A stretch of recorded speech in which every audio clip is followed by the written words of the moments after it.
Welcome.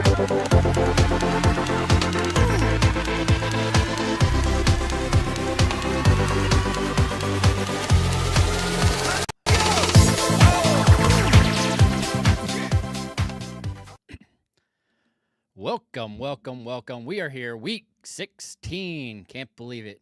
Somehow this is happening. You freaking out it's happening? I'm freaking out it's happening.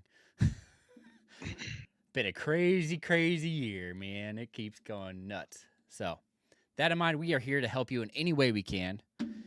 I'm Jason Draven. This is Neil Smith. How you doing, Neil? Oh, I'm doing just fine. You know, just trying to land this plane, Yeah, I feel like we're in the point that people have pretty good lineups. They have all the right people on their team. Now it's just trying to figure out where to go from here, what they're doing, if anybody actually cares. No, it's more who's going to play. Yeah, that's the big one for tomorrow for sure. That's the big one is who's going to play. So we'll see who's going to play here. That's the fun thing. We'll see. There's some weirdness as there always is. There's a couple folks you gotta kind of plan for around some of this. So, well, I think we can easily start off with the big one, which is Tua Tagovailoa got benched. Talk about weird things. That's one of the weird things that happened. See how? Oh, okay. I view that as I think it's kind of a nothing burger. Yeah, to be honest, because things like that start to happen now. Yeah, but it was bad anyway, and it's like, what does that change? I mean, not a whole lot. If you've made it through the stinker that just occurred, well, then you're, what does this news do for you? Not a whole lot. It might downgrade the Dolphins a little bit. But in all honesty, it's going to be hard to downgrade them much because it was already so bad. Well, but now we don't know who's going to be Uhr's favorite target. Is he going to have any time to throw the ball, or is he just going to get murdered like his predecessor? Because I think that's the biggest issue. Yeah, which if that's the case, then you can boost up Waller and Achane. I don't think you boost anybody. I think it's literally the same. If you really want to overanalyze it, maybe you downgrade Waddle. Beyond that, I don't really have any advice for you. You're not benching Achane for this, and if you're playing Waller, then you're probably in deep trouble anyway. Well, I mean, he looked good. This is the ideal matchup. It's tough because he gets the Bengals. It's like the one positive thing is that Tua is going to feed him, and he's going to have a great day. And now you're at the point that, well, we'll keep with tight end talk. You're now at the point, I get a lot of this today, Waller or Parkinson. But that is very much based on the fact that Adams is potentially out. Yeah. Well, Adams isn't going to play. That's like the least surprising thing. That's not official. Forever. He's doubtful, but I find it extremely I'll give you literally, because nothing in life is a 0% chance. I'll give you a 1% chance that Davante Adams is going to play. So you could pretty much bank that. I don't see the point in putting Davante Adams back out there. It's not a new injury. It's the same hamstring injury that he's been nursing for weeks. I think they're going to give him some time off because this game does matter for both teams, but it doesn't matter that much to the extent that you would risk sending Adams out there. You can get by without him if you're the Rams for a week. It's okay. Give him the week off. And then he gets a long week to rest up, and then he can play in week 17 potentially, and I doubt they're even going to have to play in week 18 at all, more than likely. But that doesn't matter for fantasy purposes. You won't care, more than likely, by that point. So it sucks that you're not going to have him, but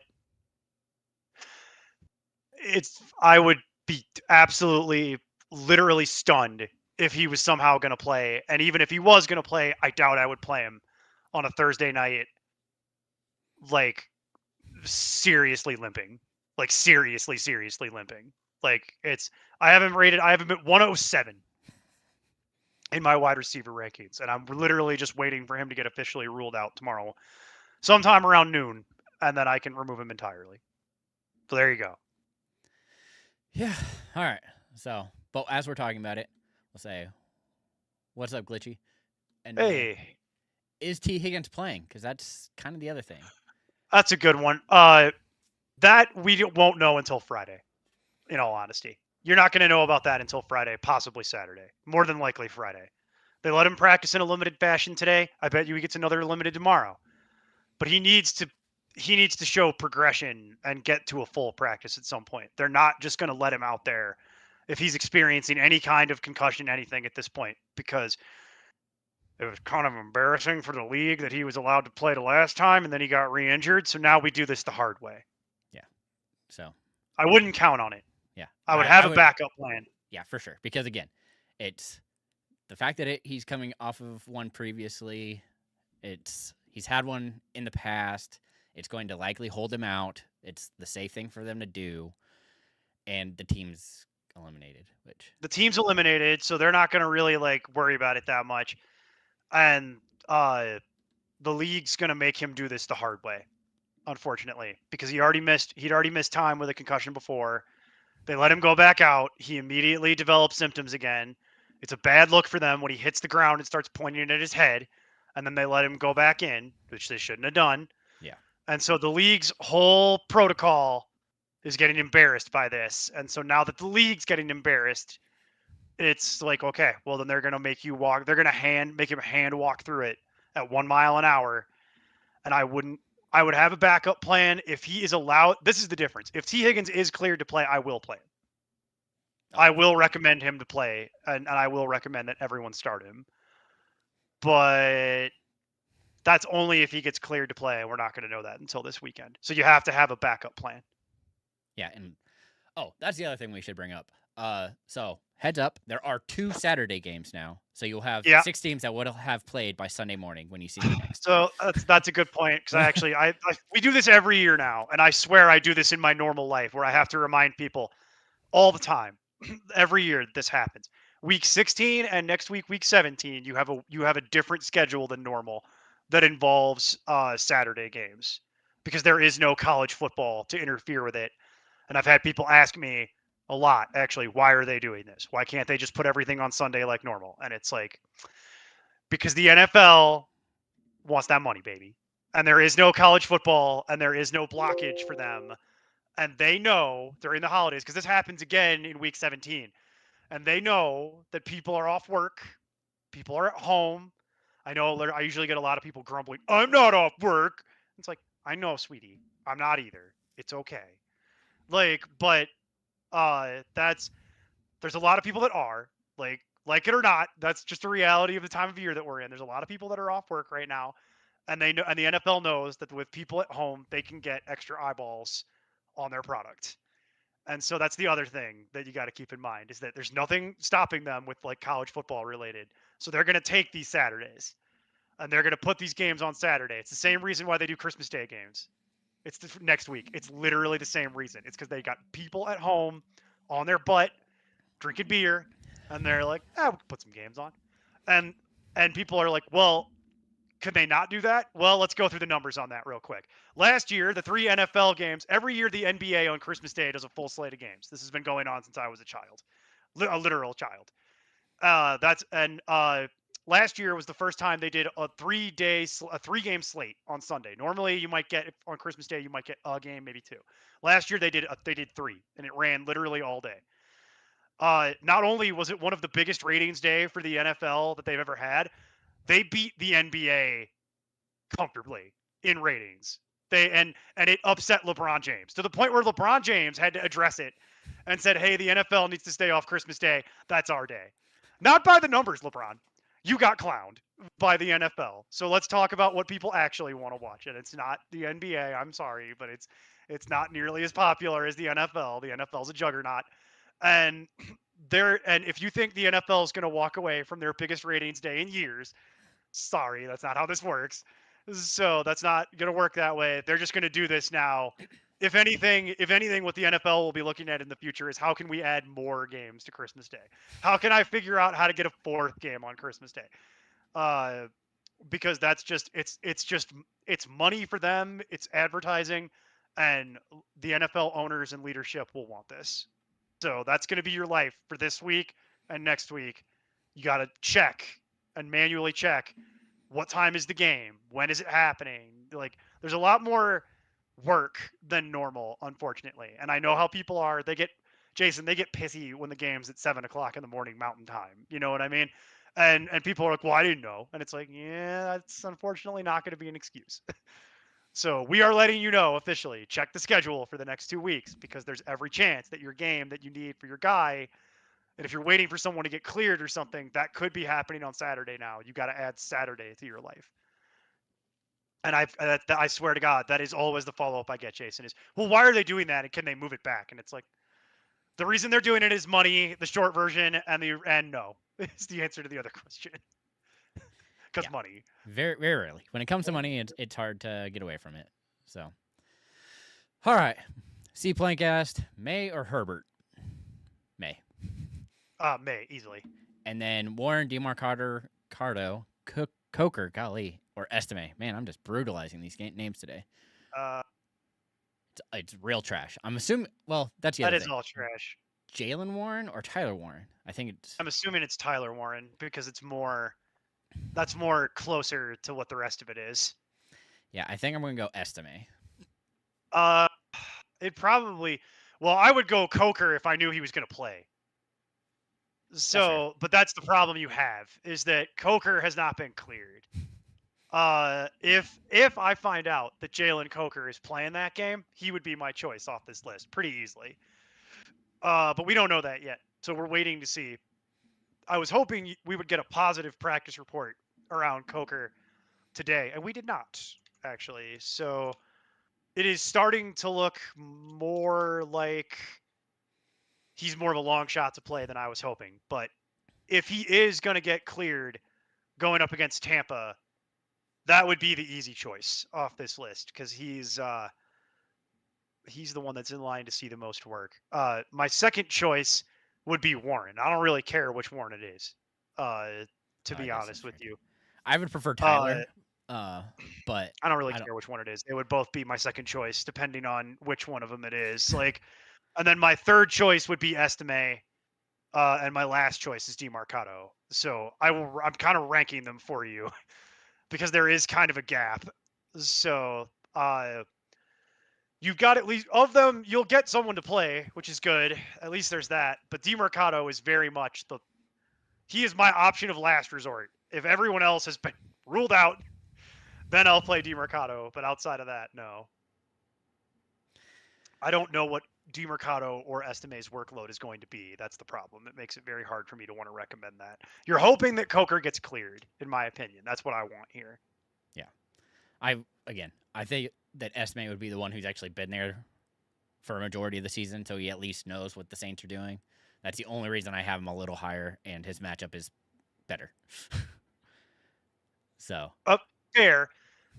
I just have unfortunately seen Audric Estime play football a significant amount of it, and not great. Don't think he's very good, candidly. I wish I had nicer things to say. I do not, so we will not dwell on it. All right. Then he asked Ferguson or Parkinson. Parkinson.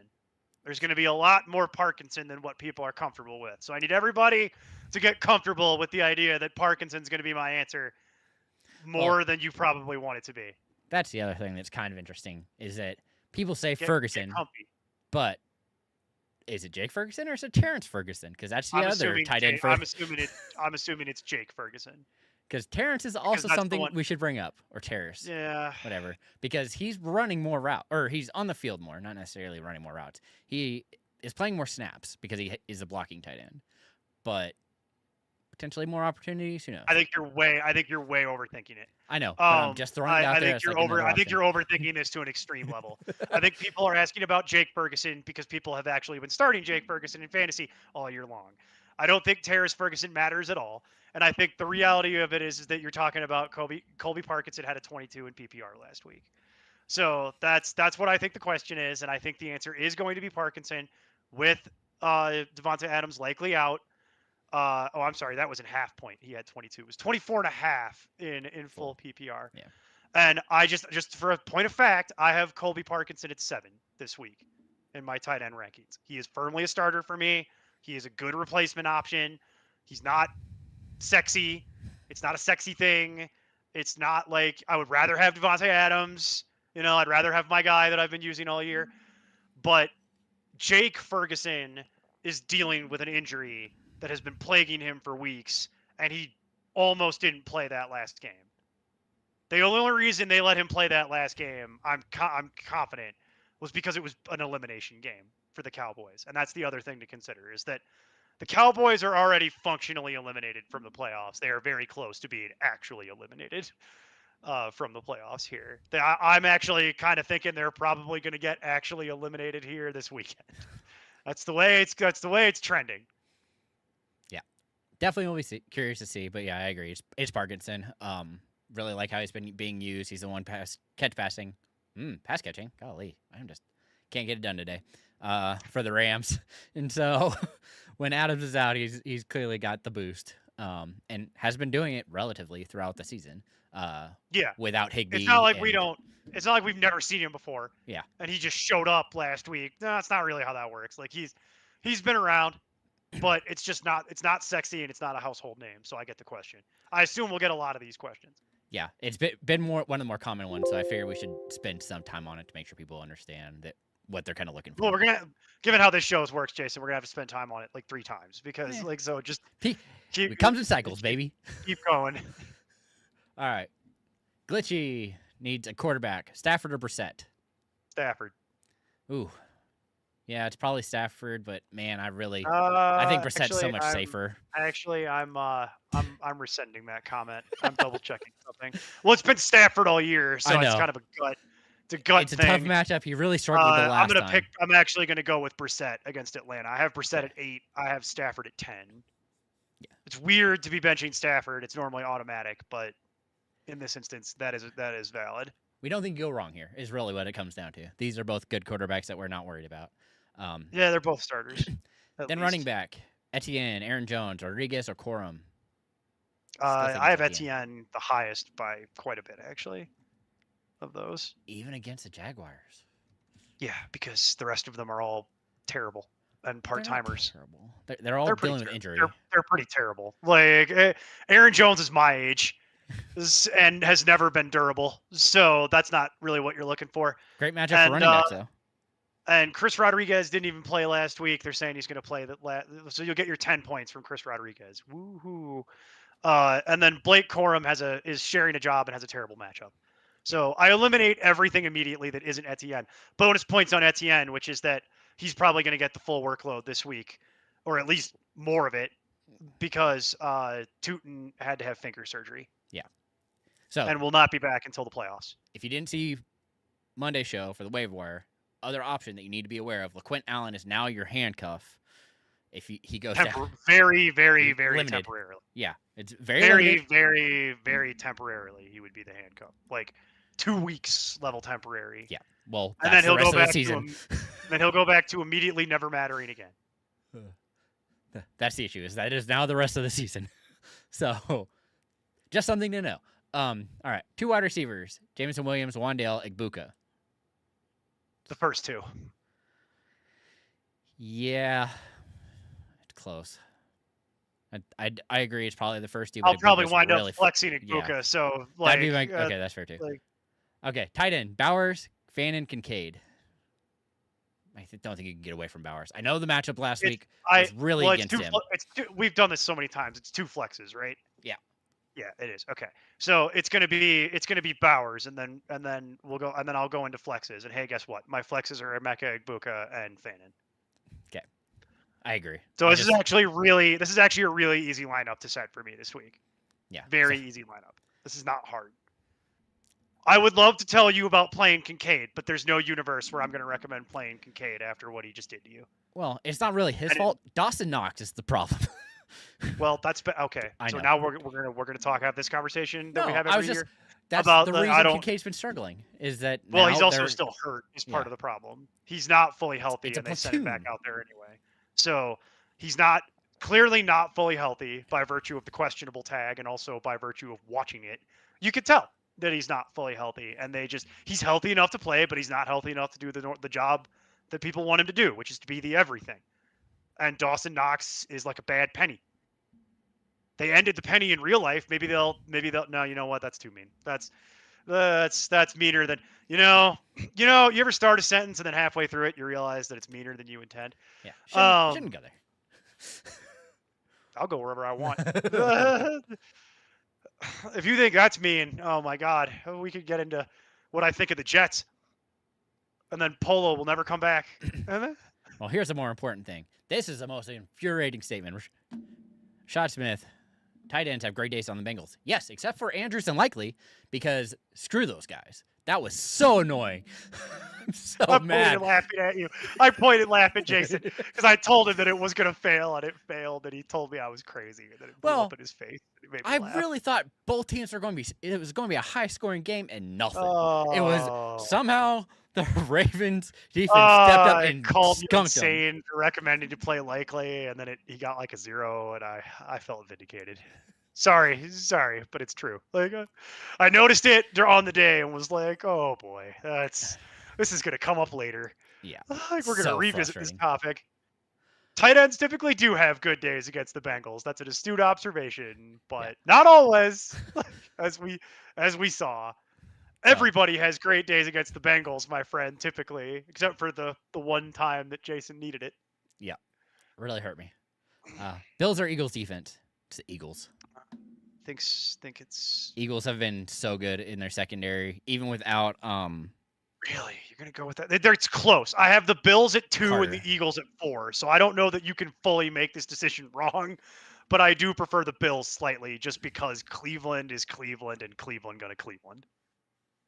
That's fair. I can't get away from how well the Eagles have been playing. I mean, the Eagles defense is definitely the superior unit. It's not a question of that. It's a question in my mind of as bad as Washington has been with Marcus Mariota. They've been Cleveland throws 3 interceptions a game and gives up a bunch of sacks. It's on average. It's still close. I don't think that the Eagles will be able to get the pressure. I have 1 at 2. But the turnovers for a touchdown, maybe. That's why I have 1 at 2 and 1 at 4. Like I said, I don't think you can make this decision wrong. I just prefer the Bills slightly. I think both are really good choices.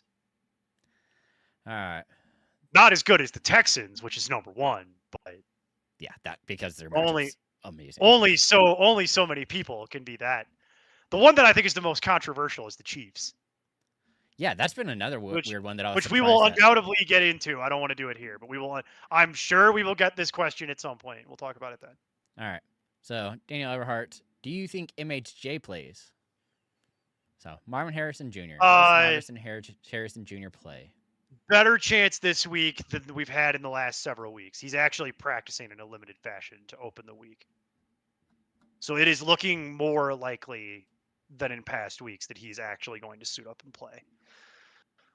If it's the same, and the second part of it is it's the same advice as what it's been, which is if MHJ doesn't play, Michael Wilson's a top 10 play at wide receiver. That's just what it is at this point.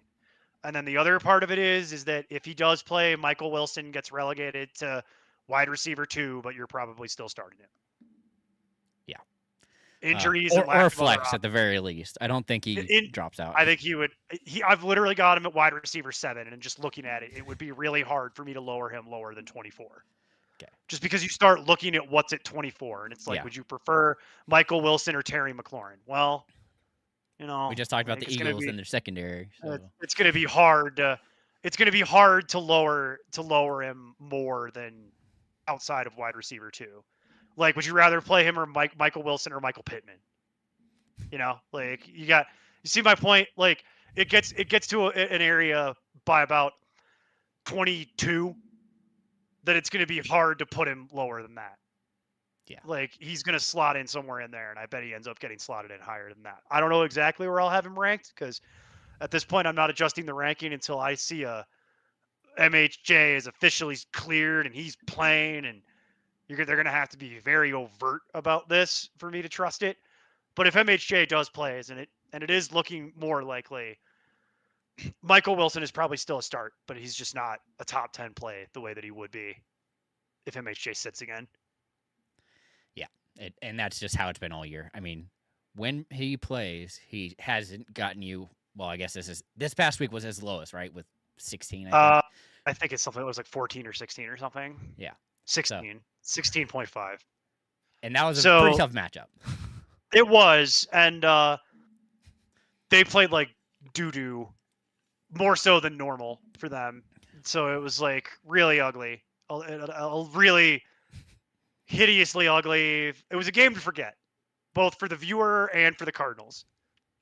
Houston seemed like they were having fun. No one else seemed like they were having fun. Maybe the Houston fans were having fun, but I think most of them probably turned it off at the start of the fourth quarter because they assumed they won, and they were right.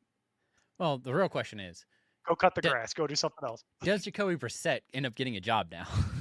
Or Jacoby Brissett will always find a way to get a job. How many years have we been doing this? I Jacoby know. Brissett, as I've said for years, should not be allowed to wear a number. He should have a picture of a bridge. That should be his actual uniform, is a picture of a bridge, front and back. He can pick what bridge. I'm not picky. It could be the Brooklyn Bridge. It could be the Golden Gate Bridge. He can decide. It should actually probably be a local bridge for wherever he will be. So, like, he's going to get a job. I just don't know where it'll be. And it's the same thing with Michael Wilson. These are conversations for the offseason. Can the Cardinals do the puzzle? And again, it's a child's puzzle. It's one of those puzzles they give to little kids, like at Christmas time, to occupy them. Those wood puzzles that only have like 10 pieces that are like really sarcastically big. It's like a cow or Santa Claus or a Christmas tree.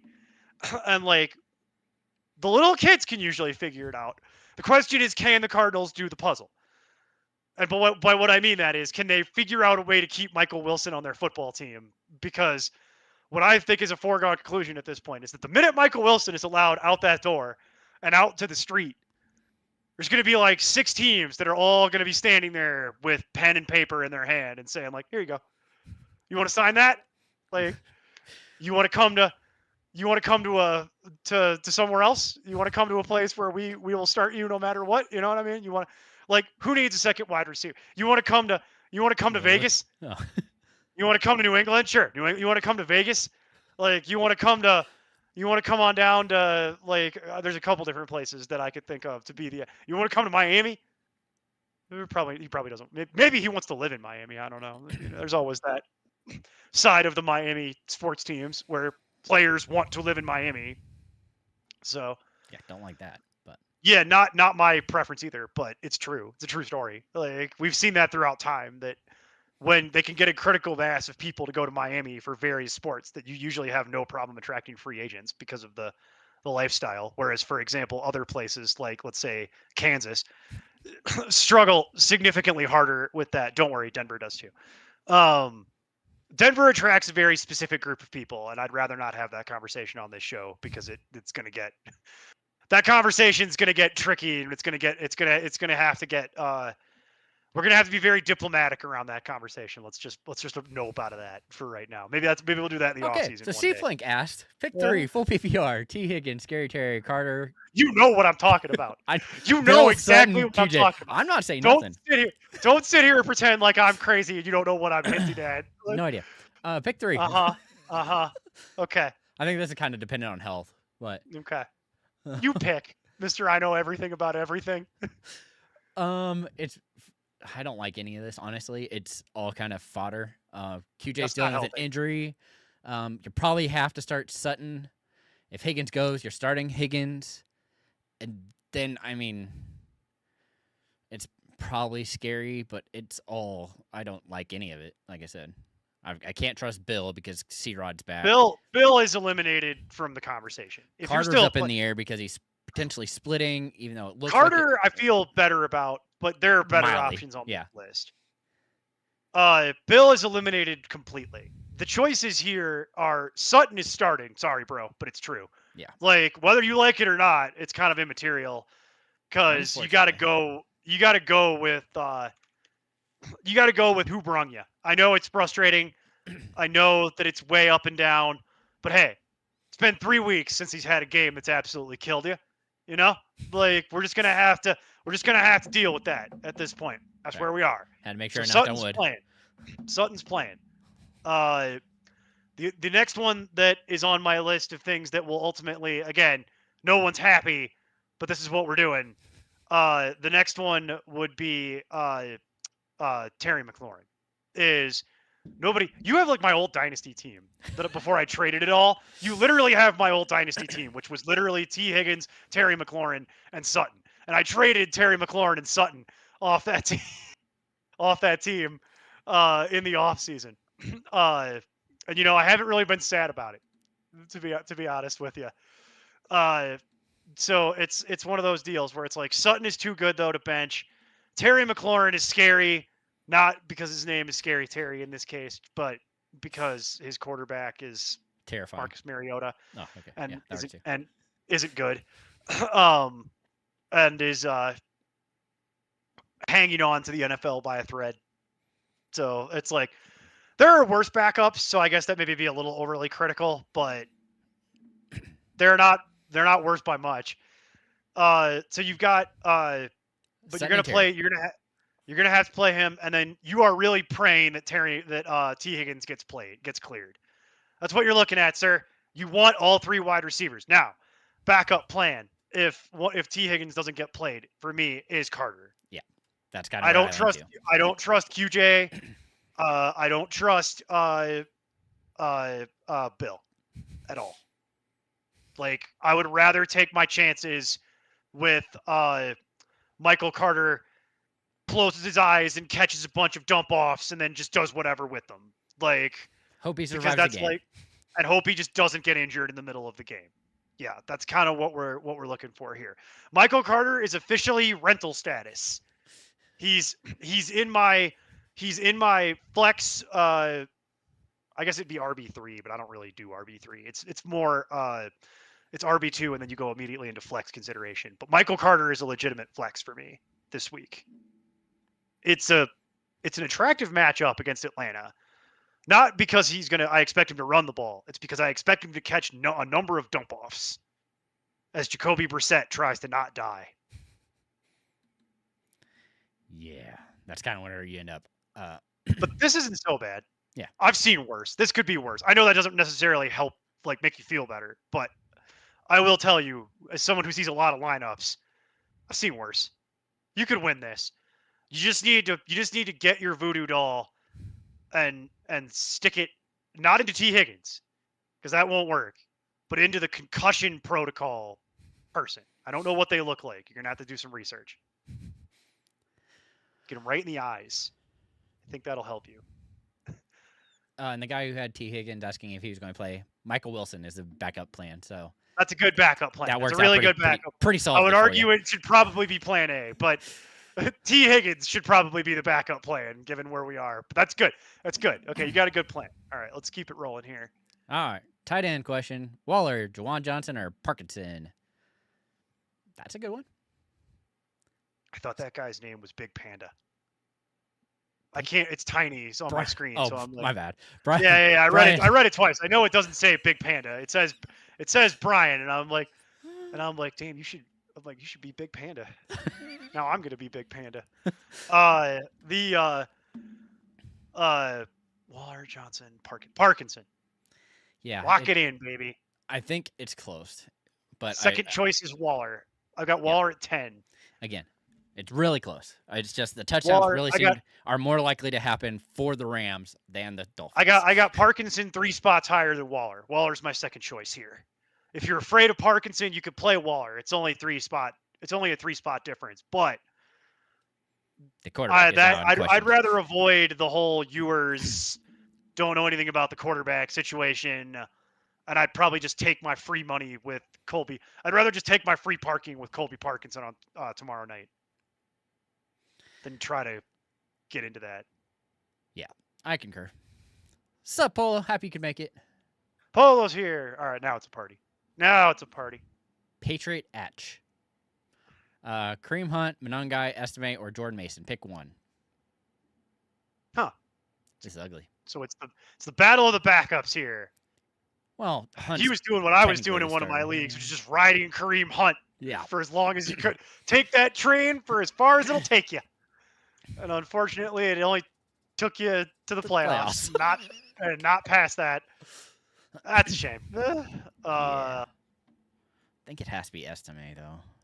It probably is, but it's like I hate it.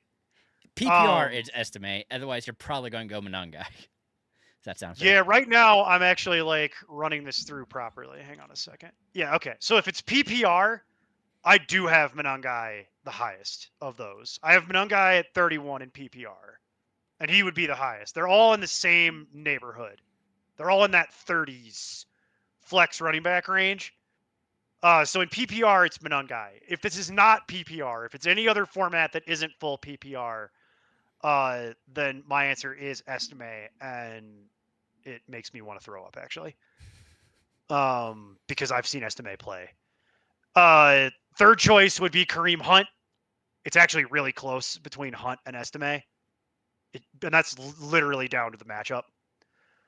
But you're playing with fire with anything Chiefs related. I keep waiting to get the Chiefs questions. I feel like we will get them at some point, right? Like, so we can talk about this. But everything Chiefs is playing with fire at this point. It's extremely risky to play anything Chief related right now. So I would go with Monangai in PPR. Any other format, it's Estime.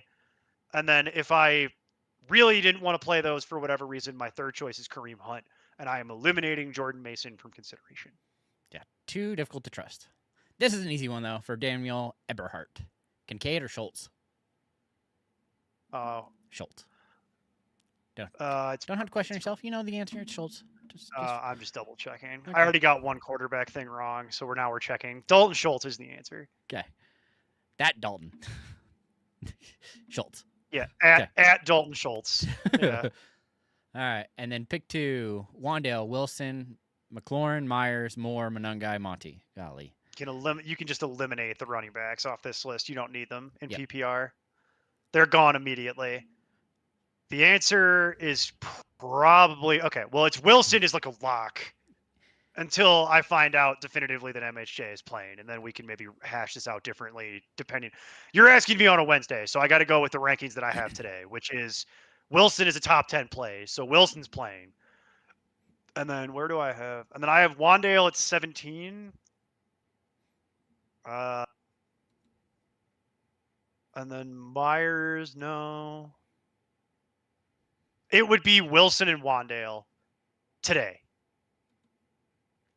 It's probably going to be Wilson and Wandale no matter what, but it's going to be Wilson and Wandale today. And then we wait for practice reports. You don't have to worry. There's no Thursday playing on here, so you're good. You can wait until the weekend.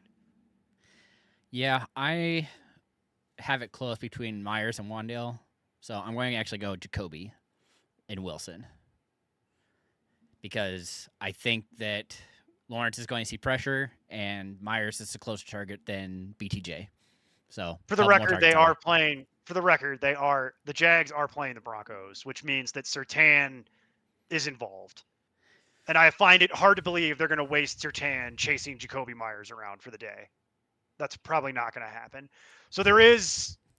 I'm assuming it's going to be BTJ. I had a hard time ranking Jacoby Myers this week. I put him at 22 because I feel like that's a safe ranking. You know what I mean? He's wide receiver 2. The problem is that I have a hard time ranking Wandale any lower than 17 where I have him because I know that they're going to pressure the Vikings are definitely going to pressure the Giants, and they're going to need to throw the short out to Wandale. So don't like Slayton for this game at all. Wandale's already been the primary target, so I like Wandale quite a bit. Now, where this would get interesting is if MHJ plays. Then it's likely going to be a conversation around 4 players, which would be Wandale, Wilson, McLaurin, and Myers. But we won't be able to have that conversation until Friday. But you can eliminate DJ Moore, Monangai, and Monty off your list. You're really picking 2 of 4 at this point, and we're just kind of waiting on practice reports that will dictate where that's going to go. All right. I agree. Anthony Saltini. Burrow with a bad knee, Dart with a tough matchup, or roll the dice with Brissett. It's always going to be Brissett for me, baby. Because guess what? Still holds true. His worst game is 18 fantasy points. Yeah. Pretty sure since he started, he hasn't had a game outside the top 12 at quarterback. Here he is. Uh,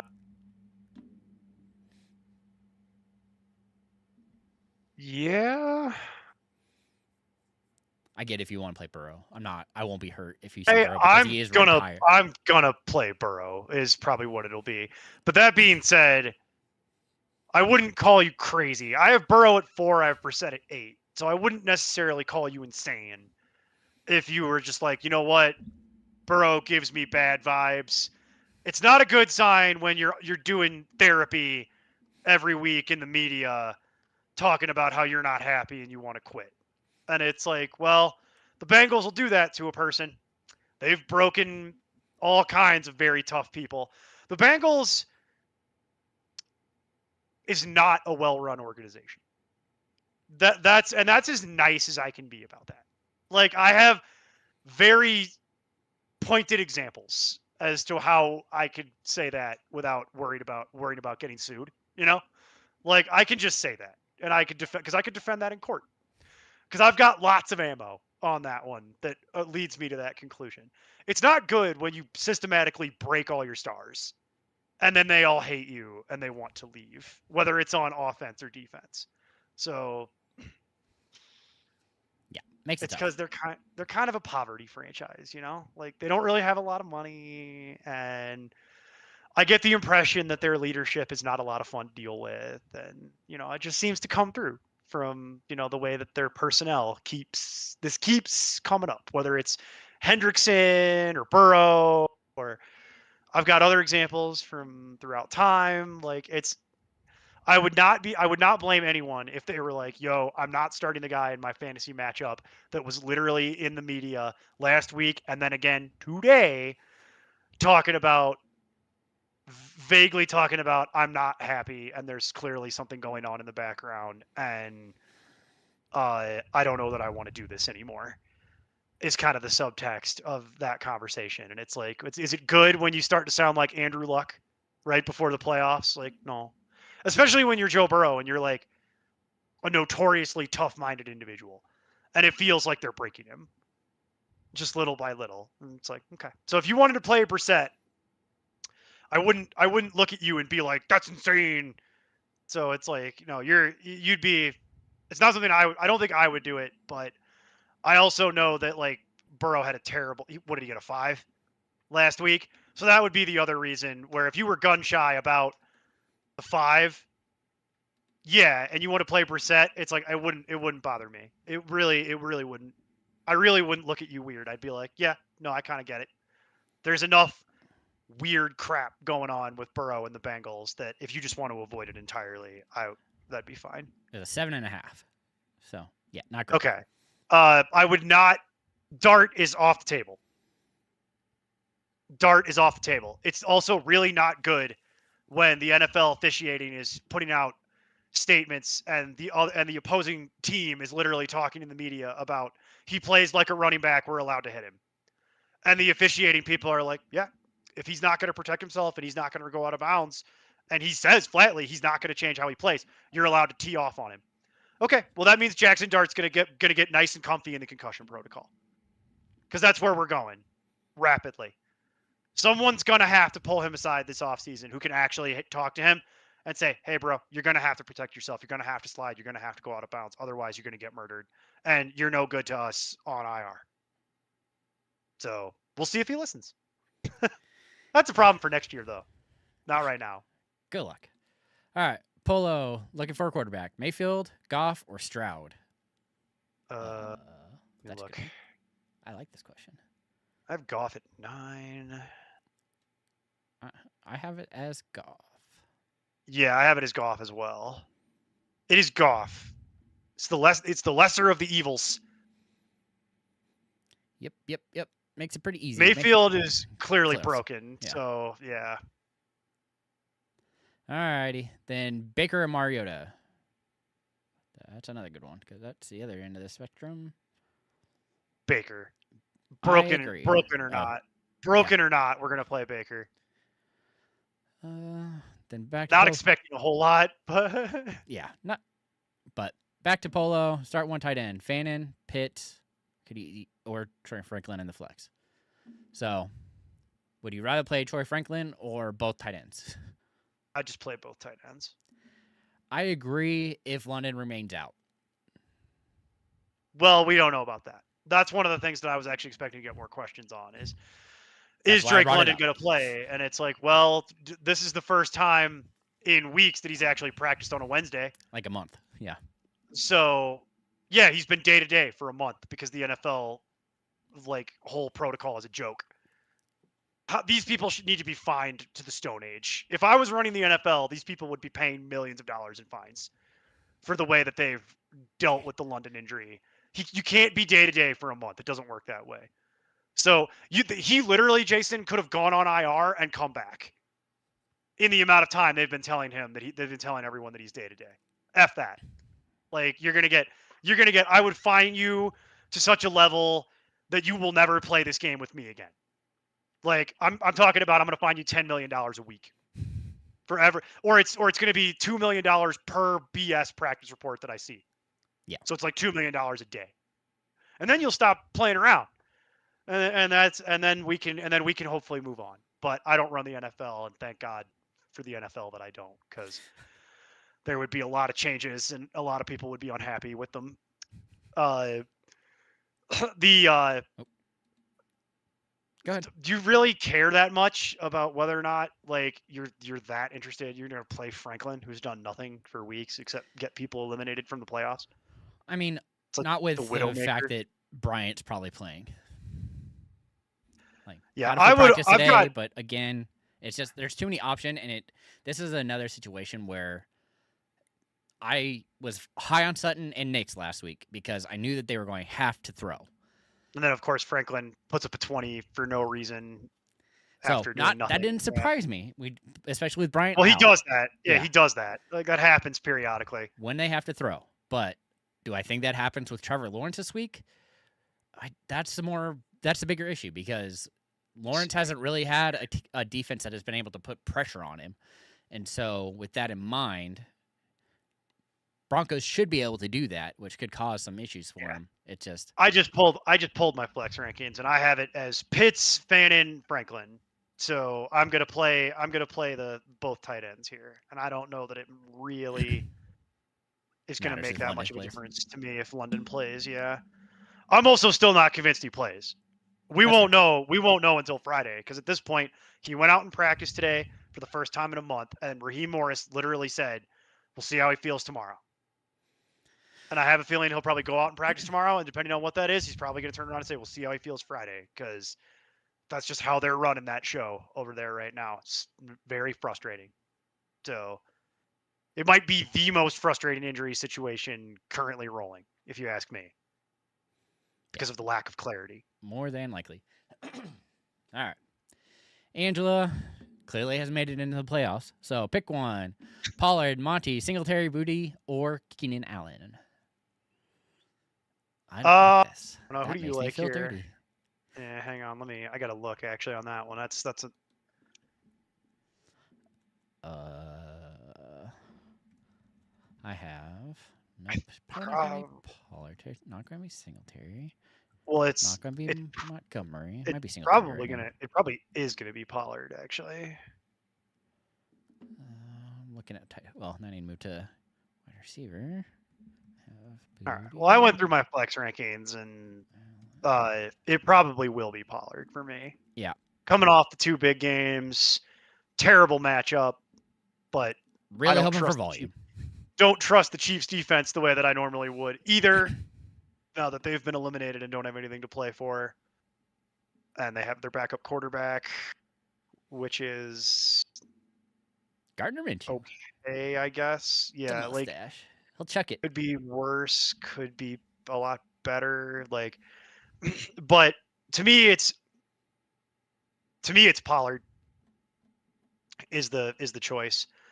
If for some reason Pollard has a problem, then it becomes a conversation between Montgomery or Booty, and it depends on what you need. Because Montgomery is going to guarantee you about 9 points, but his ceiling is about 12. Like his ceiling is really, really crap, but his floor is about 9. he would need to score to do better than 12. And that, I guess, theoretically could happen, but I wouldn't count on it. I speak as someone who's rostered Montgomery all year in a league, by the way, so I know what I'm looking at. And then it's Booty would be the upside. Yeah. But I think I'd rather just play Tony Pollard at this point, given the volume and given even though it's a bad matchup, but given what he's done the last 2 weeks and what the Titans seem content to just grind out the season with Tony Pollard and just give him the GD ball and say go for it. Put some tape out, old man. Maybe you can get a job somewhere else next year.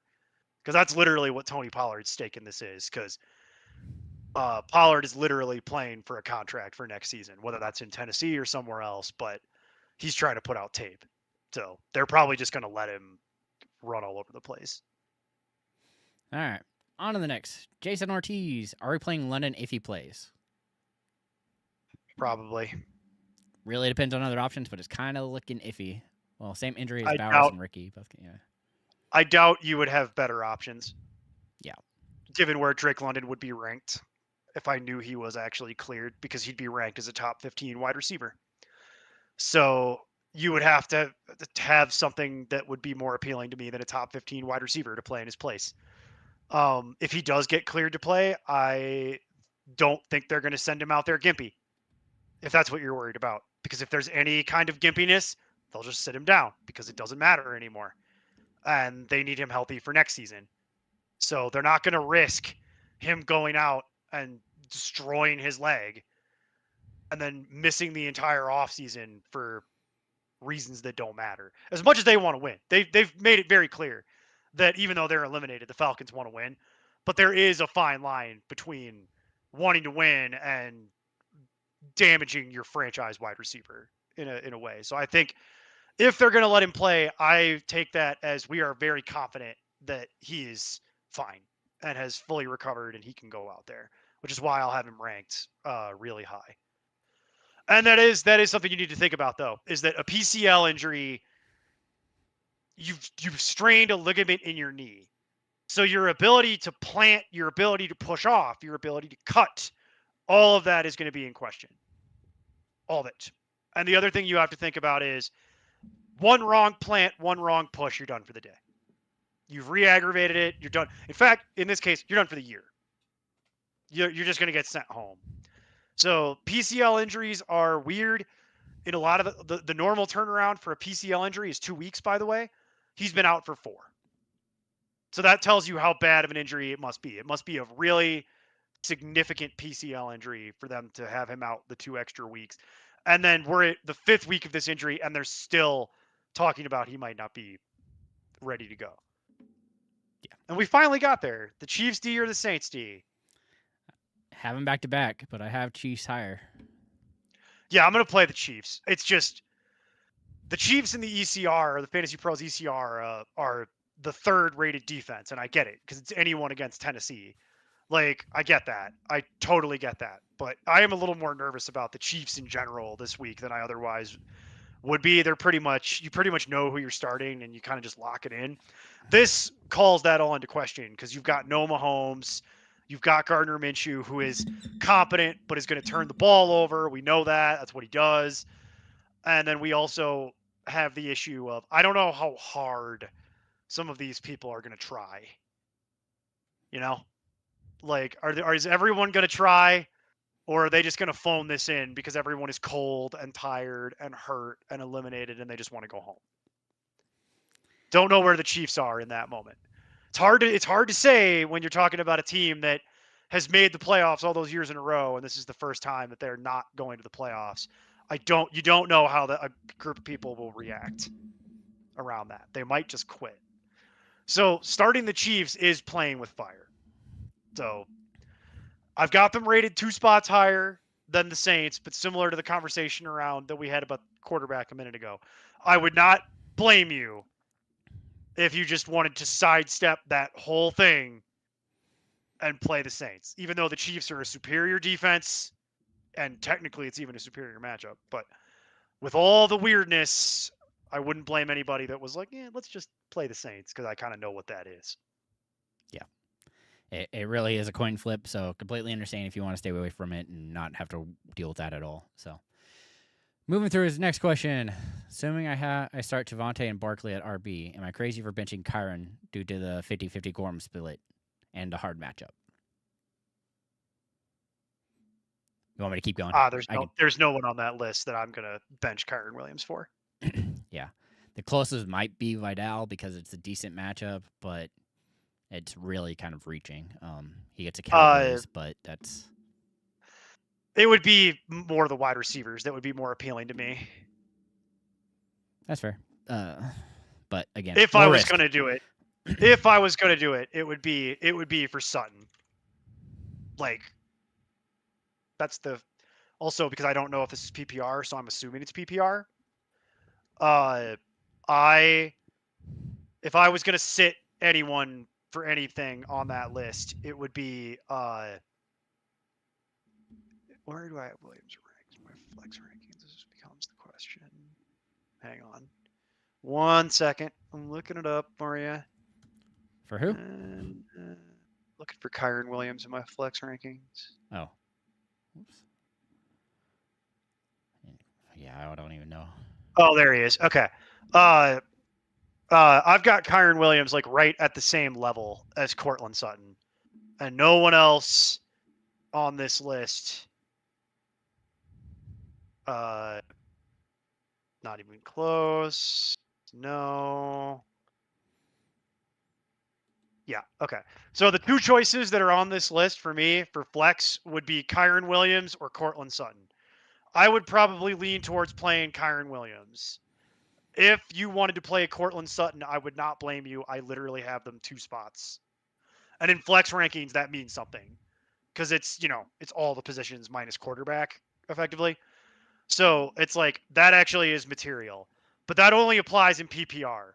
If it's non-PPR, or even if it's half point, I'm just going to play Kyron Williams and not worry about it.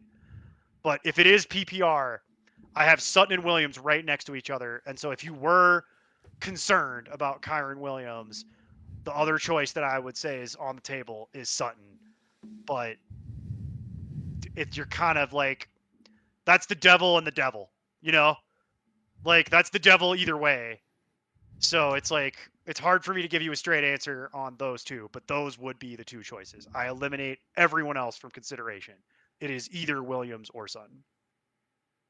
All right. Then start 1. Warren. Oh, looking at tight ends pretty much. Warren, Waller, Loveland, or Schultz. Probably going to go Schultz.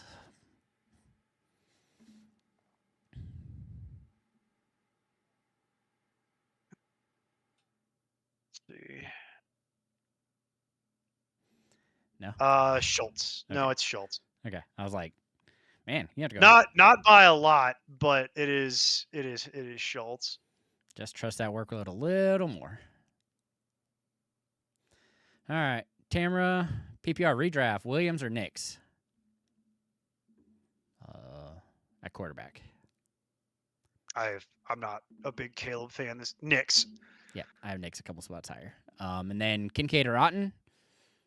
Well, Kincaid. That's where I'll play Kincaid. Yeah, Otten's. Or could pick up Barner or Hawkinson. Prefer Barner probably, but that's still iffy at best. I'm just gonna stick with Kincaid at that point.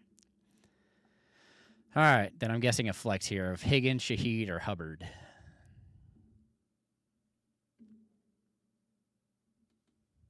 Probably gonna be Shaheed.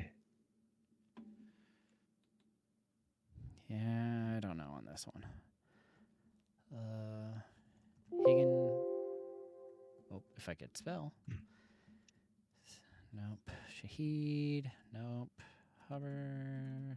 Nope. I'm gonna play Shaheed off that list. I'm still gonna go Higgins. By a smidge. It's close between those two. Hubbard, I eliminate immediately from the list. Like Hubbard's not in the same category.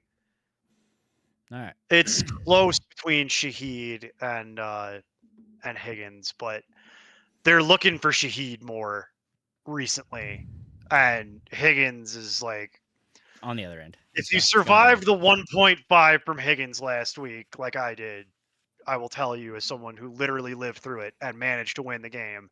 Thank you, Bears defense. Thank you. I will tell you that stung quite a bit, and I'm not really super. And it's funny, Tamara, because I play in Dynasty, as you know. I literally have a league where I have Jaden Higgins and Shaheed, and I will tell you if it comes down to it, I'm gonna play Shaheed personally in a semifinals playoff game over Jaden Higgins this week. Can't do it. Can't take the 1.5 again. It hurt. It hurt and it upset me. And it's like I try not to get butthurt about things that managed to crack through that little shell that I have. It's a little butthurt about it, frankly. Like where it's like, really 1.5, not even going to target him. That's part of the problem with Higgins is that when he only matters when they can provide some sort of material resistance to Nico Collins. Because we saw that where it's like, well, if you can't cover Nico Collins, then Higgins literally does not matter. He'll just run routes. He'll do cardio for the day. Yeah, not ideal. All right. This is a big one. Start 5. 2 running backs, a wide receiver, and 2 flexes. Rico, Hampton Vidal, Pollard, Kamara if he plays, Tetarola, Wandale, Shakir, Burden. Okay, so assuming everybody's healthy. It's... Oh, man, this is actually really tough.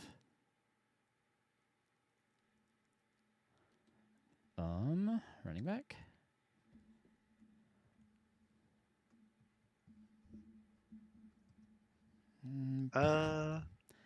It's going to be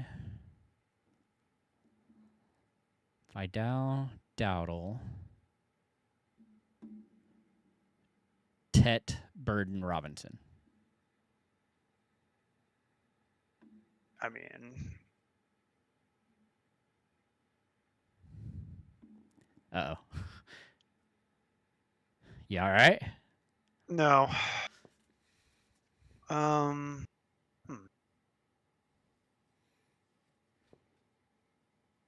Yeah. Okay. You can eliminate Kamara, like forever. You don't need to worry about Kamara for the rest of the year. Like, I doubt he's gonna play, and even if he was gonna play, the odds that you're gonna be willing to start him are very, very, very, very low because he's on a bad team and he's 100. So, and I don't even see the point of the Saints bringing him back this year. Next year, sure, but like, what's the point in running him back out there to just get hurt again when you need him for next season? You're going to play Rico, and I would recommend. I have Hampton just barely above Pollard. So I'm going to play Hampton. And then your wide receivers, your wide receiver is going to be Tet, but you have to go look at that because it's not a guarantee Tet is playing. So that's something that came out today, that Tet is questionable at this point. So we don't know anymore. You're not going to know for sure until I think Friday or Saturday, to be honest, on that one. So you're just going to have to wait and see. But if he is playing, then he would be my wide receiver. And then my flexes are Wandale. And then it's really a conversation between Pollard and Shakir. It depends on what you want. I lean Pollard because I know Pollard's going to get the volume. Even though it's a bad matchup, they're going to give the ball to Tony Pollard. Shakir is attractive because it's PPR, but it's not consistent, frankly. Like, it's not near, I don't feel as good about it. So what I would do is I would probably play Rico and Hampton, Pet, and then Wandale and Pollard. And then if Tet gets eliminated, you're going to move Wandale up, and you would play Pollard and Shakir as your flexes. That's how I would do that. Yeah, I mean that. If he is out, that would be something I'd be willing to go to, but you have to watch, unfortunately. Unfortunately, I can't answer that question for you on a Wednesday. You've got 2 more days of practice reports you got to get through before anybody's going to tell you anything definitively. All right, then he's going to go for quarterback. Top 3 quarterbacks in order to start: Burrow, Brissett, Nix, Trevor, Darnold, Caleb, Rogers. It's going to be Brissett, Burrow. Those 2 I know I have in the top 12. And then Outside, it would be I have it the way you have it. Burrow, Brissett, Bo, Trevor, Darnold, Caleb Rogers. That's the way I have it. The only thing I would tell you is we already had this conversation earlier in the show, so I don't know if you caught it.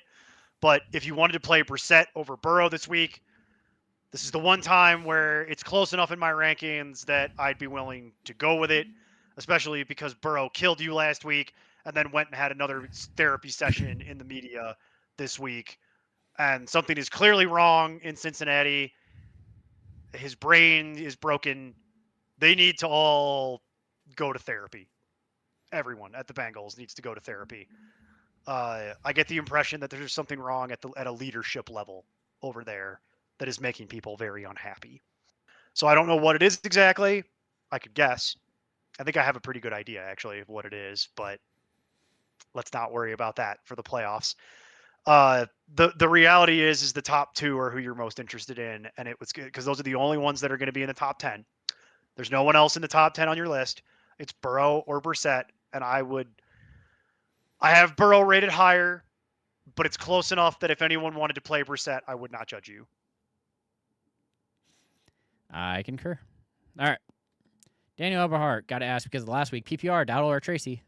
Yep, definitely messed that up. Wasn't expecting Tracy to have that good of a game. Well, that was functionally random. No one expected that. He looked pretty good. Not even Tyrone, not even Tracy. Yeah, I mean, he always has looked. That's why he doesn't cut. And they keep him around. I have Tracy 4 spots higher. Yeah. Because while the Buccaneers aren't good at everything, they can stop the guy who can't catch. I think it's more around Tyrone Tracy's getting the lion's share of the work, whereas Dowdle and Hubbard are in a full-on timeshare, like 50-50 split type of deal. Well, and Hubbard's getting the pass-catching work and the goal line.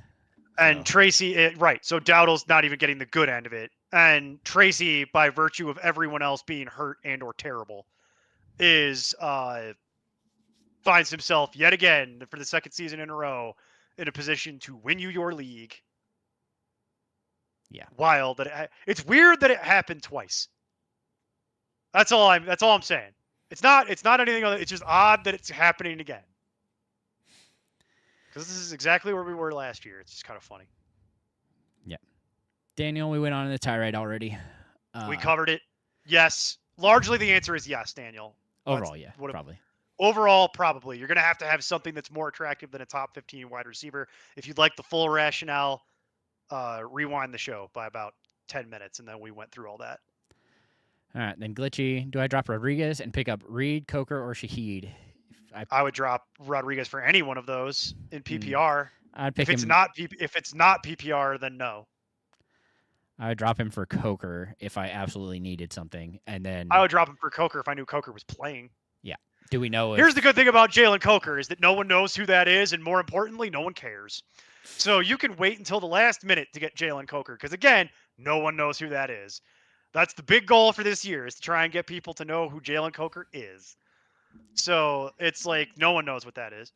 I would in PPR I would drop Rodriguez for any one of those three things and not really worry about it at this point. But in non PPR, then I would hold on to Rodriguez. And would he play him over Egbuka? No, there's nothing on that list I would play over Egbuka. Warts and all. Oh, Polo fighting with us. Do you want to play something over Egbuka? No. Okay. My Jets shake my head. We trade our 2 best defensive players and fire the DC. This is why I make the jokes because I know Polo can take it because he's been a lifelong Jets fan. So I'm not telling him he doesn't already know, and also probably hasn't been to therapy for, because like that yeah. Oh, somebody new. All right, Country Boy Jazz. Start who? Oh man, this looks like a Daniel question. Okay, sorry. 1 quarterback: Purdy, McCarthy, Brissett. Yeah, Brissett. 2 running backs. It's like a wall of text. It does look like something Daniel would write. Brissett. 2 running backs: CMC, Jones, Walker, Rodriguez. CMC for sure. Yeah, what's Walker? Maybe? Walker. No. Oh, Aaron Jones. Okay, sorry. It took me a second because Oh no, I'm it's like, Aaron what Jones. Jones? I'm like, what Jones is he talking about? It's Aaron Jones. Oh, that's all bad. Yep. Outside of Is CMC, it? yeah. Yeah. Uh, He did the hero that's RB probably strategy, that's for sure. it's probably gonna be Jones. Where do I have Walker? Walker has just been killing you. Yep. Yeah, actually, Jones. I'd probably even as much as I don't really think much of the Vikings or Aaron Jones at this point in his career, which is a shame because I've actually been a big supporter of Aaron Jones when he was younger and not on the Vikings. But yeah, it's going to be CMC and Jones at that point. All right. And then 2 wide receivers: Olave, Diggs, Jennings, Terry, Godwin. It's Olave no matter what. Yep.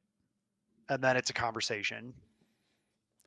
I probably lean Godwin. Think it's a safe thing here. I think it's all bad. All right, give me. I'm actually kind of shocked you are not eliminated because not your fault. Not your fault, but like you've had some bad luck with wide receiver here in terms of their availability throughout the year. So I'm actually kind of stunned that this has made it. I guess Diggs wasn't crapping out until recently, but you've had Terry out for a lot of the year, Godwin out for a lot of the year, Jennings was out for some of the year, Diggs has been up and down. The answer to your question, by the way, is that I would play Olave and Jennings is what I would do here. I've got Jennings just inside the top 15 at wide receiver. And then it's a conversation at tight end between Waller and Ferguson. I lean Waller slightly, only because Ferguson is beat up. And then defense, I have Definitely gonna be Waller. the It has to be the Rams, right? yeah, I think so. I'm just so used to starting them, so it's hard to tell for Yeah, you. it's the Rams. It's the Rams. I just wanted to double check that. So Yeah. again, to recap it, it's Brissett, it's CMC and Jones, and then I'm gonna play Olave and Jennings, I'll and go then Godwin. it's gonna be Waller, and Yep.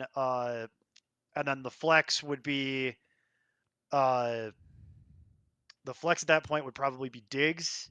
It's either gonna be Diggs or I guess you could play Scary Terry, but I'd probably lean Diggs at that point, and you just hope that this is the week that they can get him moving again, where he could find the end zone. This guy's like I said, I was muttering, Jason, while you were doing whatever. I was like, this guy's had some bad luck at wide receiver. Yeah. It's Like rough. Diggs bailed him out when his other wide receivers got hurt, but now Diggs is becoming the issue. And Olave's So been it's at like, least kind of consistent-ish. well, Olave is the one I'm starting for sure off Yeah. the wide receiver list. I'm only playing 2. Yeah. If If I you're chasing if I upside, have, it's definitely going to be Diggs for my flex. But if you yeah, want to be a Diggs will little be the safer, it's flex. Jennings. Yeah, it would be. Well, Jennings is going to be my second wide receiver. Yeah. Well, him and Godwin are pretty much the same thing to me. I'm not playing Godwin. Your love affair with Chris Godwin is terrifying and probably illegal in the continuous 48 states. Well, okay. Want to do your nails? Final 2. Pick 2. This wording is weird. Yeah, you're welcome. Happy to help. I think it's Joanna, by the way. I Joanna do your nails. I think is how that's probably which is fantastic. No, it's not how I'm doing it though. It's probably gonna be a running What? back though. What? You don't like Joanna Man? What? You're too good for the movie Joanna Man? I Fine. think that had W. I Juana.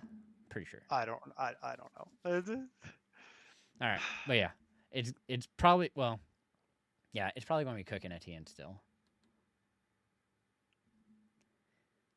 You're gonna having 5 and 6. You're sitting Michael Wilson, dude. It's at this point. I mean, we don't know he's going to be fine. He has, if you're looking for more upside, I guess you could set Etienne. But I have Cook and Etienne as my RB 5 and 6, with Wilson as a wide receiver. Well, currently 7, but we still aren't sure on if MHJ plays, and that changes things. Yeah, I will say that if MHJ is playing, then I'm not playing Michael Wilson. I don't trust it at that point. I still just go with the guaranteed touches, man. I can't get away from that, even in that bad matchup. I am playing Cook no matter what. I will tell you that right now. That's happening. Cook is not a conversation. That's just happening at this point. You wrote it all year. I mean, you might as well ride it. Continue to ride it. It is a conversation for me between Michael Wilson and Travis Etienne. I would say wait for the practice reports. And then ask us on Friday or Saturday or Sunday about and just eliminate it down to Michael Wilson or Etienne. Because right now I would tell you that on a Wednesday I might sit Etienne to play Wilson, but that's predicated on the idea that MHJ isn't playing. If I find out MHJ is playing, then this is easy. We're just going to play both running backs. But keep following the practice reports. Check back on Friday, I'd say. Friday, Saturday, Sunday. All right. Back to Country Boy. 12-man PPR. Start 2. Doing it again. Quarterback. Purdy, McCarthy, Brissett. Wait. We already did all this. We did this already. Never mind. You're all good. We did do that. We did that exact question. Typo. Oh, that makes sense. All good. All right. Daniel Eberhardt. PPR. Warren, Schultz, or Jawan Johnson. It's still Schultz. Schultz. Tamara was having fun in Houston rooting for Arizona, even though most of the Arizona players are injured. Yeah. It happens. Hey, that garbage time is clutch. Yeah, I was going to say it matters. King of garbage time. All right. On to the next one. Final 2. Is this the same? No, it's different. Okay. What quarterback should I roll with? Dart, Matthew Stafford, Hurts, Burrow, May, Goff, Brissett, Brock Purdy, or Dix? May is the name that jumps off that list. Yeah, probably. It's either May or it's Hurts. And the Hurts thing is terrifying. I actually have May or Goff, but I'm fine with. I'm going to play May. I'll tell you that right now off this list. That's the one I actually feel good about. Yeah, Hurts, it's the matchup is the thing. Yeah. I get why. I know there's a lot of warts on that, but it's the matchup. Like the matchup is so attractive.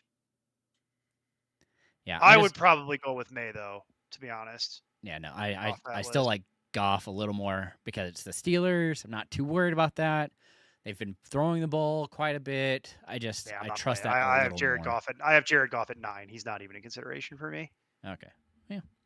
So sorry I can't help you on that one. We split that for you. All right, Anthony, half point PPR, Diggs or Warren? Jalen Warren. Warren.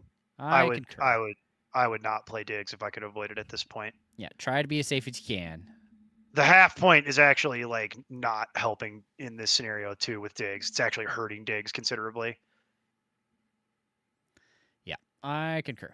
Okay, another person. This is new. A Sager.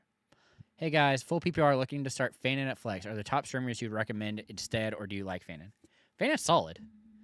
Fannin's a good one. The only thing that I would like more than, and we're going to do the wheel of tight ends, so you might want to hang on because we're going to get there. I think we're going to get there in the relatively near future. I hope at least.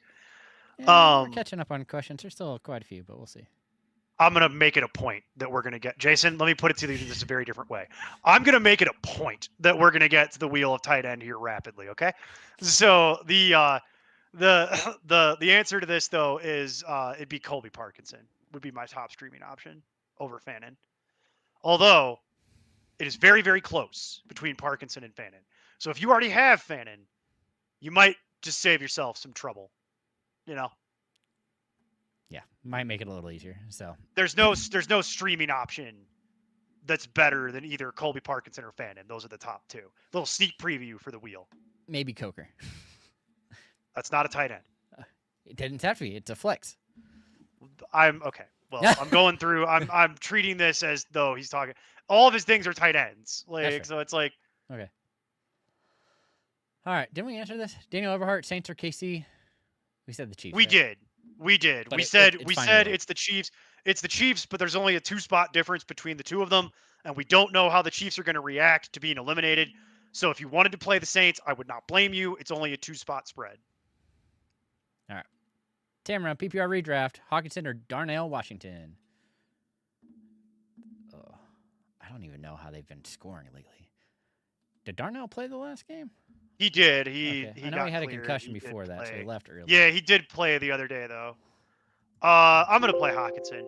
I agree. He's on a better trend There's over the past no month. there's no good choice on that list, but Hawkinson is the less bad. If London doesn't go, Shaheed, Monangai, or Bryant? Shaheed. Shaheed. I agree. Daniel Everhart, Dart or Hurts? Hurts. Doesn't hurt to say that one. B-Rad, Standard. Dart. Which one? Dart's head's gonna hurt if he doesn't start Stop doing sliding that. and getting out of bounds. Yeah. Yeah. Which one would you sit? Henderson, Chase Brown, AJ Brown, Jameson Williams. Probably Chase Brown. Got to pull it up to double check though. That's legit. Hang on, because that's a thinker. Henderson. Because I don't really want to sit any of them. They're all pretty good. Yeah, man. It probably is going to wind up being that, though.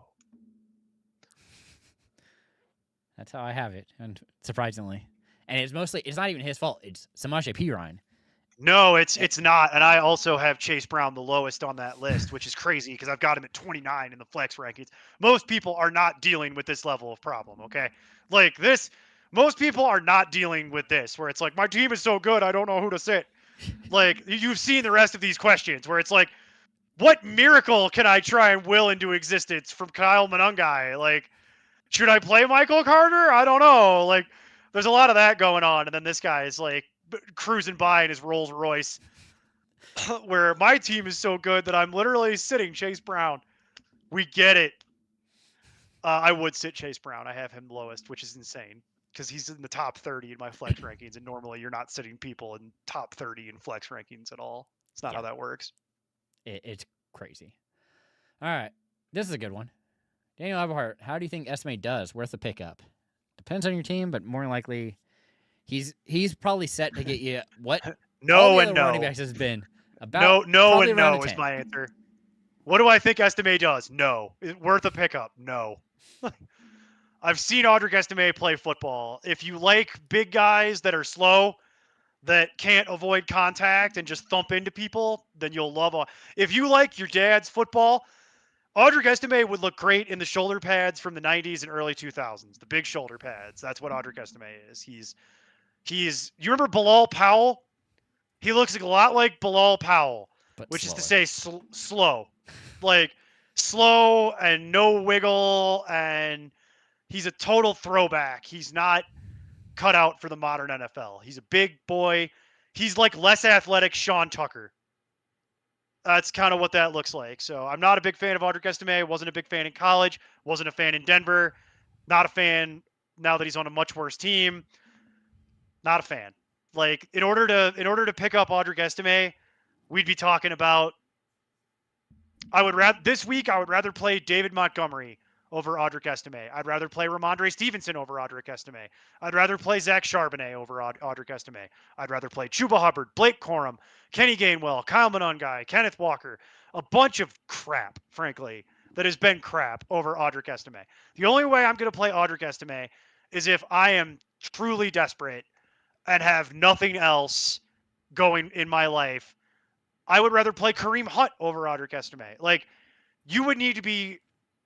Where's my line? Bill. Bill's the line. Bill's the line. I would play Audric Estime over Bill. That should tell you how little I think of Audric Estime and what I think his prospects are for actually mattering in the NFL. I'm not expecting an Audric Estime miracle.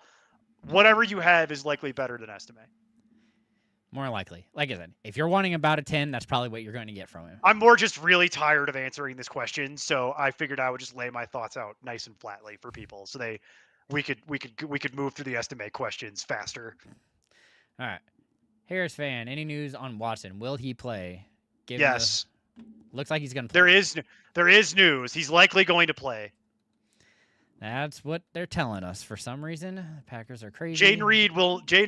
You would have to define what unleashed means to me, but no, is going to be my answer to that question. Because if I think I understand what you mean by unleashed, no, you will not get that. Because Christian Watson is going to play. Now, does Christian Watson go out there and get injured on literally the first play? Probably. We have no way of answering that question. Yeah. So yeah, he's gonna play. Does he finish the game? Couldn't tell you.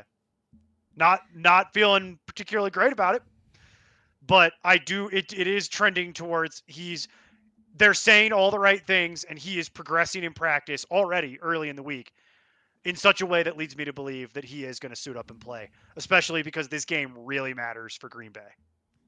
It matters for both teams, but it really matters for Green Bay. Yep. And then B-Rad, Fannin, Andrews, or pick up Schultz for the week. Schultz. No, I'm sorry. Just keep Fannin. Yeah, Fannin. just keep Fannin. Excuse me. Fannin. I would be dropping Andrews for Schultz, though.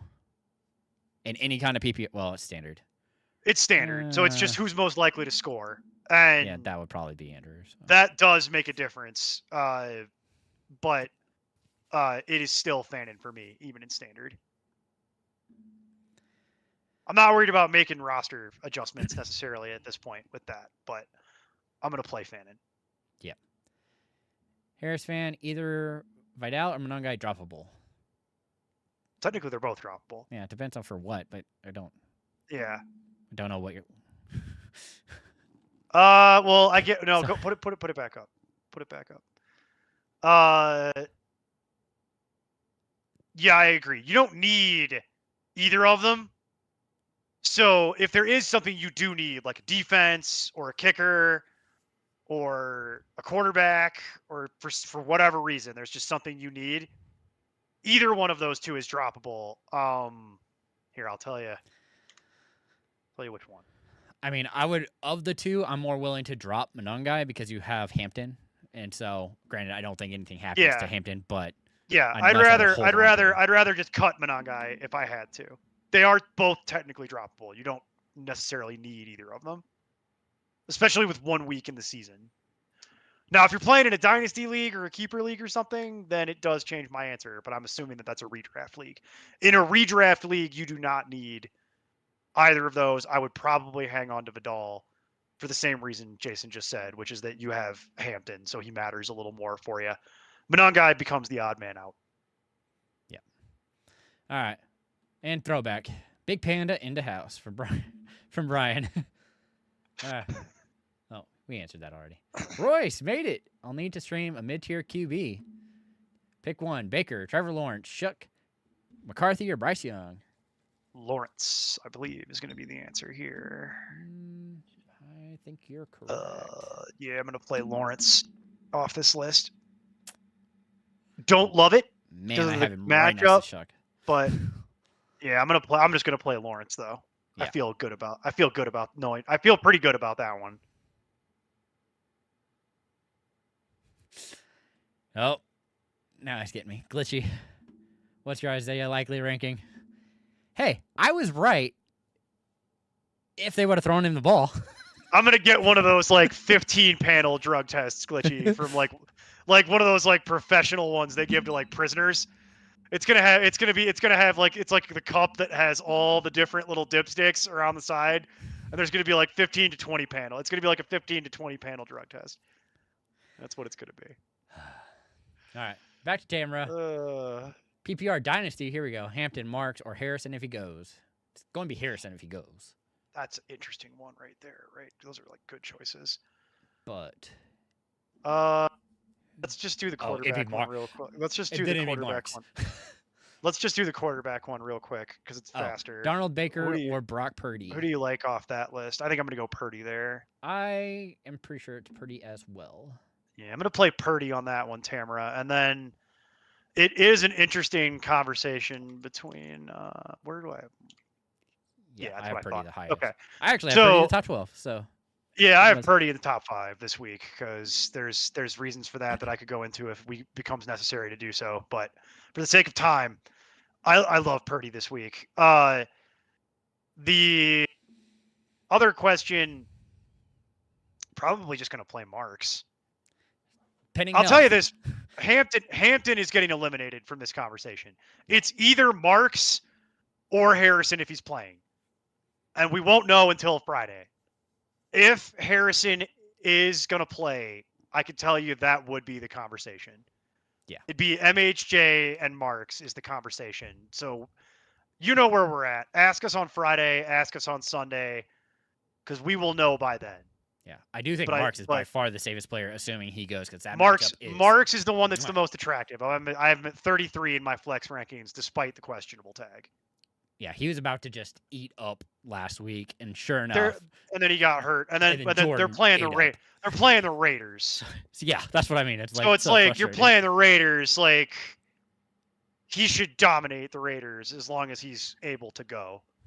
So Marks is a very attractive choice this week. It's going to be hard to beat that, assuming he gets medically cleared. So you're kind of waiting on medicals, Tamara, unfortunately, and you're not going to know until Friday. But I can tell you, Hampton is very much my third choice on that list. And it's not close. All right, here you go, though. Glitchy's coming in with a good one. Fannin or Parkinson? Oh, I have him like back to back. Yeah, that's I have him at 6. I have him at 6 and 7. I lean Fannin slightly, but I would not blame you whatsoever if you wanted to play Parkinson. I lean Fannin by literally one spot. Yeah, they're both great plays. I don't know that you can make this decision wrong. Yeah, it's definitely tough because Parks is more likely to score a touchdown. Fannin more likely to see more targets. Yep, Fannin's going to get volume. He's going to eat. That's what they've been doing. Njoku is not practicing. Again, Njoku is going to be living in a new town very soon. Like the days of David Njoku being in Cleveland, I think, are done at this point. I don't think they can afford him. And then Parkinson is a little more sketchy. It's a little more risky. Yeah, a lot of risk involved. The Thursday night, and you're really counting on touchdowns with Parkinson. Whereas that's why I give the nod to Fannin slightly. So I get the appeal, but I literally have him at 6 and 7. So I wouldn't say you're crazy if you wanted to play Parkinson. I just have Fannin literally one spot higher. Now you are getting drug tested because I know what that little reference means, even though you didn't say it. I know what that is. I know what that is. You've sullied the show even further than normal. I wasn't expecting you to notice. Dang it. All right. But still sticking with tight end, Iggy. Play the adorable dog. The adorable dog. I recognize the picture. Let's see. Again, back to back for me. Yeah, I'm gonna play Parkinson, only slightly, and that's with me assuming that Rice is gonna play. Yeah, by the way, if Rice is out, man, I'm assuming Rice is playing. The problem is you don't have the luxury of waiting. Yeah. So you're making your decision tomorrow and you live with it. Yeah. I'm gonna play Parkinson over Kelsey. Definitely makes it safer. Unfortunately. Yeah, I'm not waiting around for the risk averse play for sure. For that. Yeah. All right. Give your dog lots of treats. That dog picture is adorable. Ray Gamer, start 2 and non-PPR. Oi. Jefferson, Sutton, Reed, Ibuka. Or BTJ versus Denver, Rice versus Titans. Non-PPR. 6-point touchdown. So who's likely to score here? Sutton. And hang on. This is all wide receivers. I had to read it myself to make sure it's all wide receivers. And no points. Makes me so nervous. Yep. We're doing 2? Yep. Even better, huh? Yeah. No. It's not better. And it's standard. Just add insult to injury. It's standard. Okay. Well, Rashi Rice, you're correct, is eliminated from this conversation unless he somehow clears the concussion protocol, which is not looking good. So for me, it's going to be Sutton is the guarantee. Yep. We're definitely going to play Sutton here. Yep. And then everything else is a conversation. So Sutton gets in for sure. I agree with Jason on that one. I'm probably going to play Jefferson. That's where I lean as well because of the matchup. I hate it. It's not advice I want to give. It would make me super nervous because if you managed to survive it last week, I cannot imagine that you're happy about going back to that well for week number 2. The other option Because is they really look, close with Egbuka. but Egbuka and Reed I have really close together. And Brian Thomas I have a little bit lower, but Reed, Brian Thomas, and Egbuka I all have fairly close. I just have Jefferson a little bit higher than those guys. I have Thomas, Egbuka, and Thomas, Egbuka, and what was the other one? Reed are all like high-end flex plays this week for me. The only whereas Sutton and Jefferson are both wide receiver 2s. Sutton's a mid-level wide receiver 2. Jefferson's a back-end wide receiver 2. So, given that it's standard and it really does come down to who's most likely to score, Sutton and Jefferson are the 2 most likely to score off this list. Yeah. Reed, you're literally depending on a bomb that he hauls in and takes to the house. I don't like my odds on that. Egbuka gets red zone targets, but there's a problem there's a lot of problems actually. It's not one problem. It's a lot of problems that are causing issues between Baker and Egbuka that are not either of their fault. It's mostly the O-line. And then we saw what happened the minute Mike Evans came back. He just threw it to Mike Evans 1,000 times, which I can't even say I'm surprised. Were you surprised? I wasn't even surprised. I was like, yeah. I thought they would try to ease him in, but yeah, that was. But we've seen this a million times. Those two are BFFs and they love each other. And I wasn't expecting to be out there that much. That was the thing. Well, I don't think that was the plan. I don't think that was the plan. I think that became the plan when it became apparent very early in the game that the plan they were going to go with wasn't going to work. And so then it turned into just put Mike Evans out there. And now I no longer believe Mike Evans is going to retire at the end of the year. I've changed my position on that. I think they give Mike Evans another 1-year deal and he's back. So we get to deal with that problem all through next year, more than likely. Yay. Yeah, so much fun. So much fun. We get to figure that out again. So that'll be fun for next year. Everyone will get to enjoy that because I got the impression from watching that game that he still cares. And he's one of the only people that still cares. Yeah, Go watch Todd Bowles' press conference if you haven't seen it. It was an all-timer.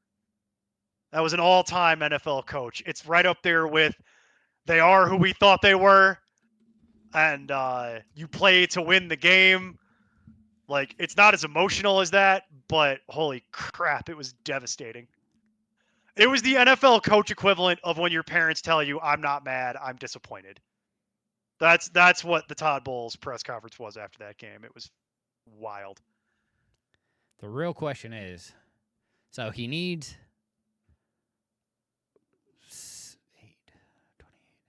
728 yards to have another 1,000-yard season. Can he do it in the next 3 games? Nope. Especially considering he won't be playing one of them. Yeah, it'll be. It's why he'll be back. It's why he'll be back next year. One more again. That's my theory. It's my working theory, is that if he could have got the 1,000-yard season and kept the streak alive, he probably retires at the end of this year. But he couldn't do it, and I think he's frustrated by what happened, and I think he's frustrated by the team's performance, and I wouldn't be surprised at all at this point if the Bucs say, you know what, I'll pay you $10 million to come back one more time. And I wouldn't be surprised at this point if he feels like he has unfinished business and he wants to come out and try to get to the playoffs one more time. All right. Here we go. Iggy, if Rice is out, I'll be starting J-Mo and Olave. My RB2 would be Henderson. So who do you start in the flex? Kyron or Woody? Ooh, that's Woody. I'm pretty sure it's Woody as well. Largely just because of the matchup, the splitting, the matchup, but I was going to say the splitting between Kyron and Blake Corum on a short week is normally I would probably lean Kyron, to be honest with you, because I think he's superior. Also, the matchup for him isn't great. Yeah. Seahawks so, but I'm gonna play Woody, assuming he gets cleared. Yeah. What sucks is you have to make that decision tomorrow. Yep. That's what's scary. Luckily, it's a flex position, so potentially Yeah, you got other options. But yeah. all right, Ray Gamer, Burrow versus Dolphins, Jackson versus the Patriots. Would you start Burrow still with no Higgins? Can Ewers keep the game competitive or roll with Lamar? That's a good question, actually. Yeah. Still have. I have Burrow at 5 and Lamar at 7. So, and I will tell it's close enough to where normally I would say you just play the ranking and you go with Burrow. But again, just like the Brissett conversation, it's close enough that if you wanted to play Lamar this week, I wouldn't blame you. Because Burrow, there's something broken.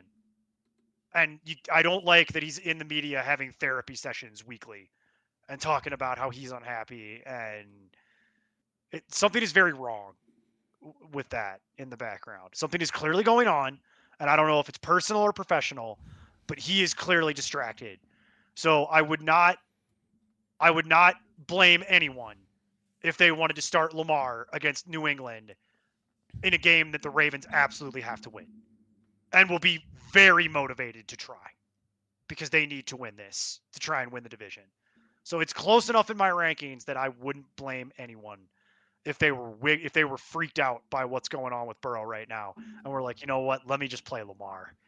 Because it's not like you're sitting here saying like, should I play Baker Mayfield, who I have like 20 spots lower or whatever, you know what I mean?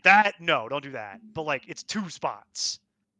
I wouldn't blame you if you wanted to play Lamar to avoid it because your point is well founded. We don't know about Higgins, but you are going to have to deal with the idea that Lamar, that game could be over in the third quarter.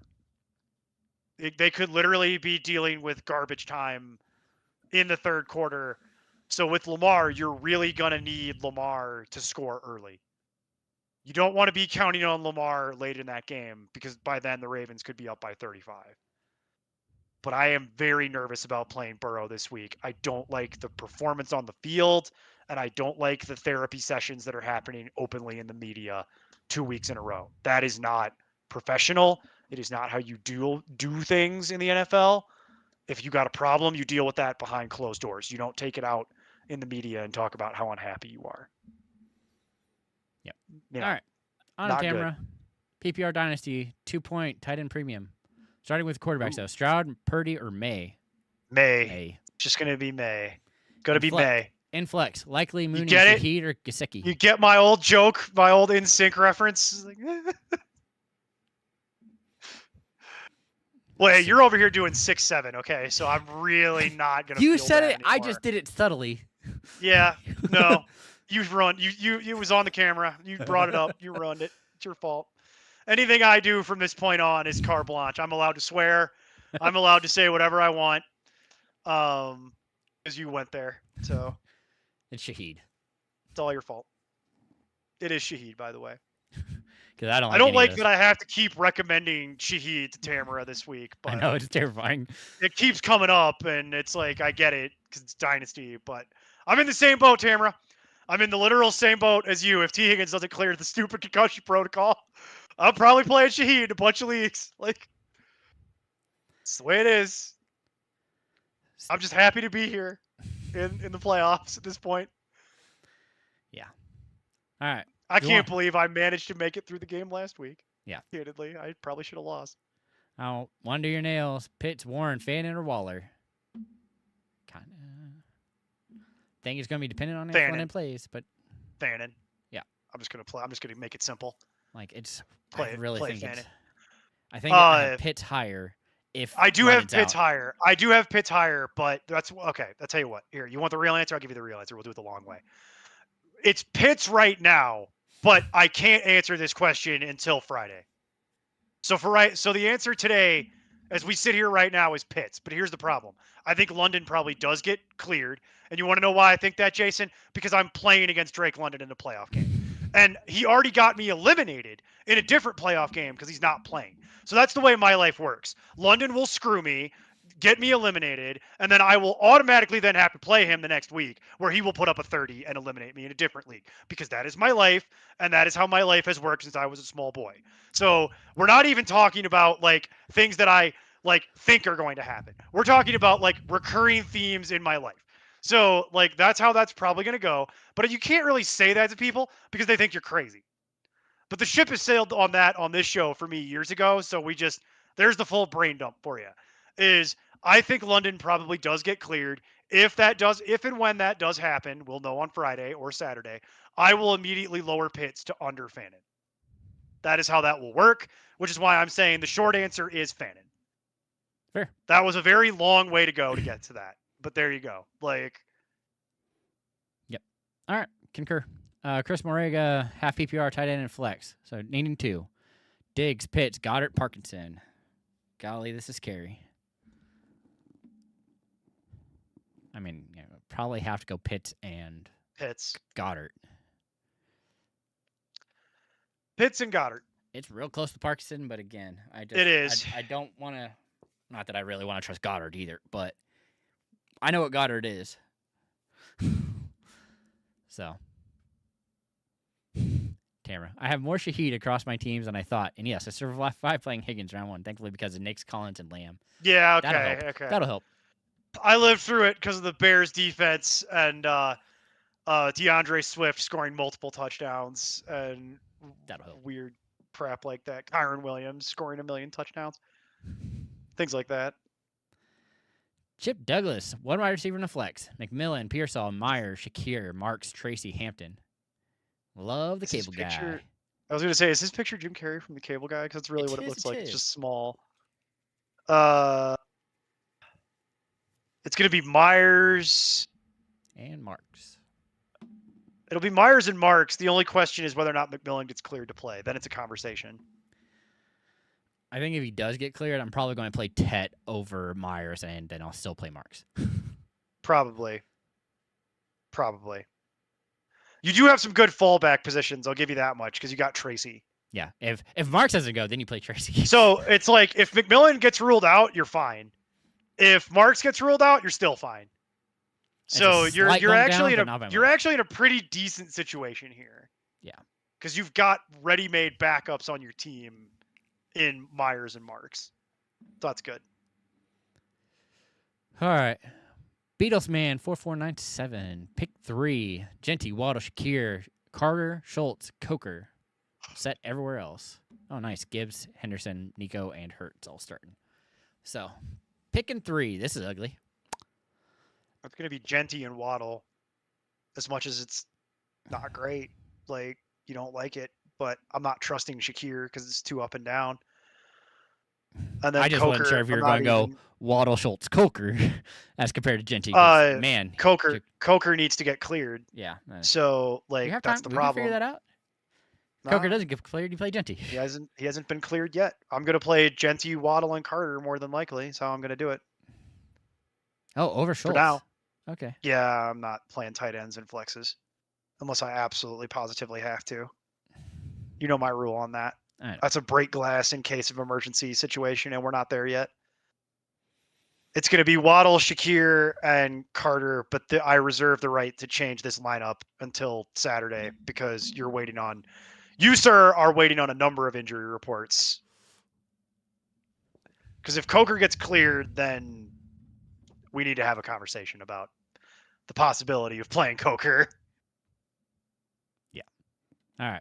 Ilmosity, what up, fellas? Final 3. In PPR, Guillotine League, need 1. Taylor, Brown, Evans, or Etienne? Etienne? Yeah, it's going to be Etienne. It's really close with Evans. Yeah, it's actually close for between a couple people. There's some good choices. And so it's like I get the conversation for sure. That is standard. Because people insist on asking us standard questions.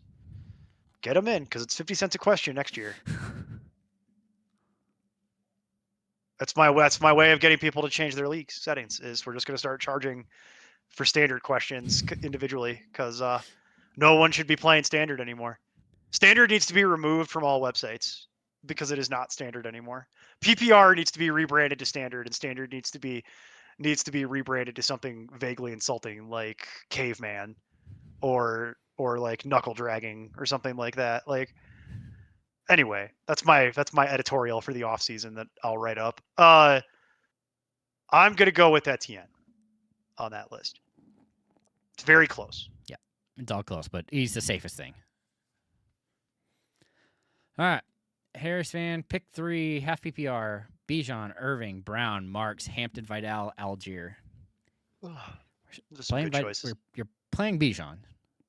You're playing Bijan's a lock on that one. Marks is a lock if he goes. And then I think you have to go Brown. The problem with Marks is that we just don't know enough at this point. We just don't know. There's still, because he'll shoot up my rankings if he gets cleared. My flex rankings, that is. Yeah. So as it sits today, I have it as Bijan, Irving, and Chase Brown. That's how I have it currently. It'd be Bijan, Irving, and Chase Brown. Now, that being said, the minute I get confirmation that Woody Marks is off the injury report, he'd be starting over Irving. Is how that would work. Yeah. And I would play Chase Brown. So the minute that I hear that Woody Marks is off the injury report and he's a full go, it'll be Bijan, Chase Brown, and Woody Marks is who I'll play off that list. I have Irving in there today, but you really don't want to play Irving. Take it from a guy who had Irving all year who got eliminated because of it. The fact that they're not even using him as the goal line back anymore, and they're going with the full 3-headed monster at this point, really tells you everything you need to know about what they really think. They seem very frustrated with Bucky Irving all year. They've just been frustrated with him. And I get why. He's done some knucklehead stuff. Yeah. Like not disclosing his injuries. Yeah. Oh, yeah. All right. This is another good one. FNC. Should I start Waddle? Kind of depends on who you have. Depends on your other options. I have Waddle at...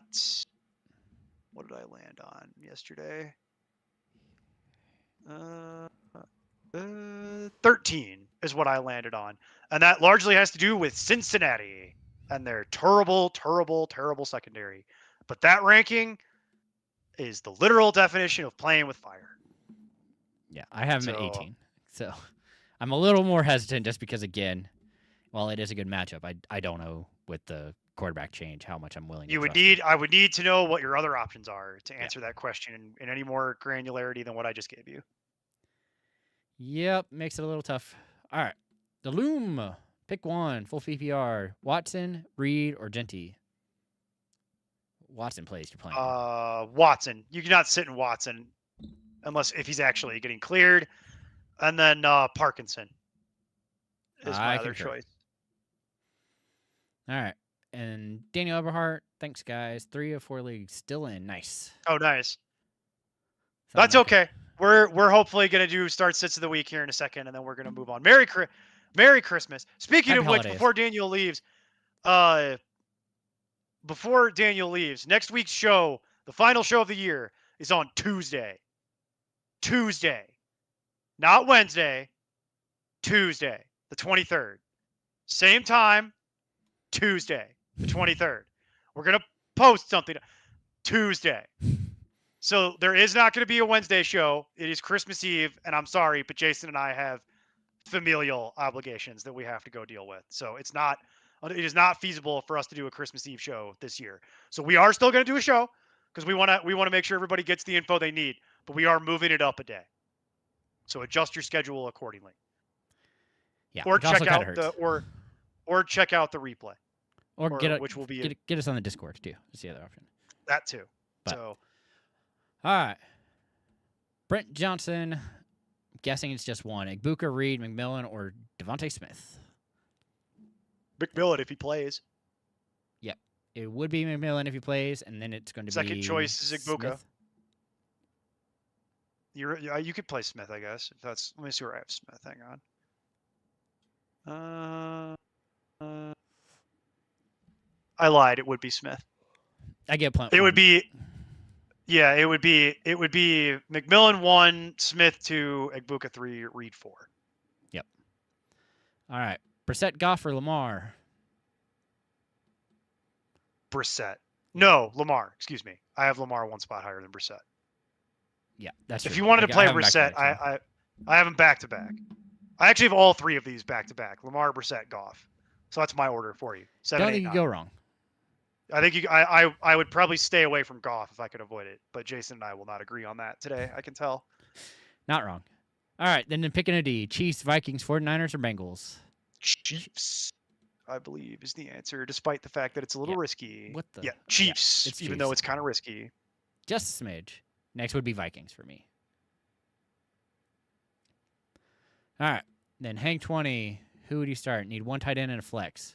Waller, Parkinson, Estime, Coker, Odunze. Well, you have to play Parkinson, unfortunately, because that allows you to be more flexible with your flex. Ideally, yeah, I'm gonna play Parkinson in the tight end slot tomorrow. Yep. And that sucks because that is gonna lock that for you. So then you're just picking a flex. And my flex would be you're praying that Rome Odunze gets cleared. That's my first choice. My second choice is that you're then praying that Jalen Coker gets cleared. And my third choice would be Waller. Yeah, I would switch Coker and Odunze, but yeah, it's a lot of praying that people are healthy. Because my thing with Odunze now is all it takes is him hitting, stepping wrong. We've covered this extensively. Foot injury plus wide receiver equal bad. That's all I could make that very simple for you. It's going to be a problem for the rest of the year. It won't heal until the offseason. So foot injury plus wide receiver historically always equal bad. And that's part of the problem here. So you're really waiting for Odunze and Coker injury reports. Your third choice, my third choice would be Waller. And that's why that's why I'd recommend playing Parkinson tomorrow. Yeah. And then wrapping it up, Burrow, Lamar, or Dak this week? Still Lamar. I think I'm just going to play Lamar on that one. Don't want to risk it. I don't want to risk the Dak terrible matchup because Dak's going to be picking his teeth up off the floor for most of that game. We don't know that. Stop hyping him up.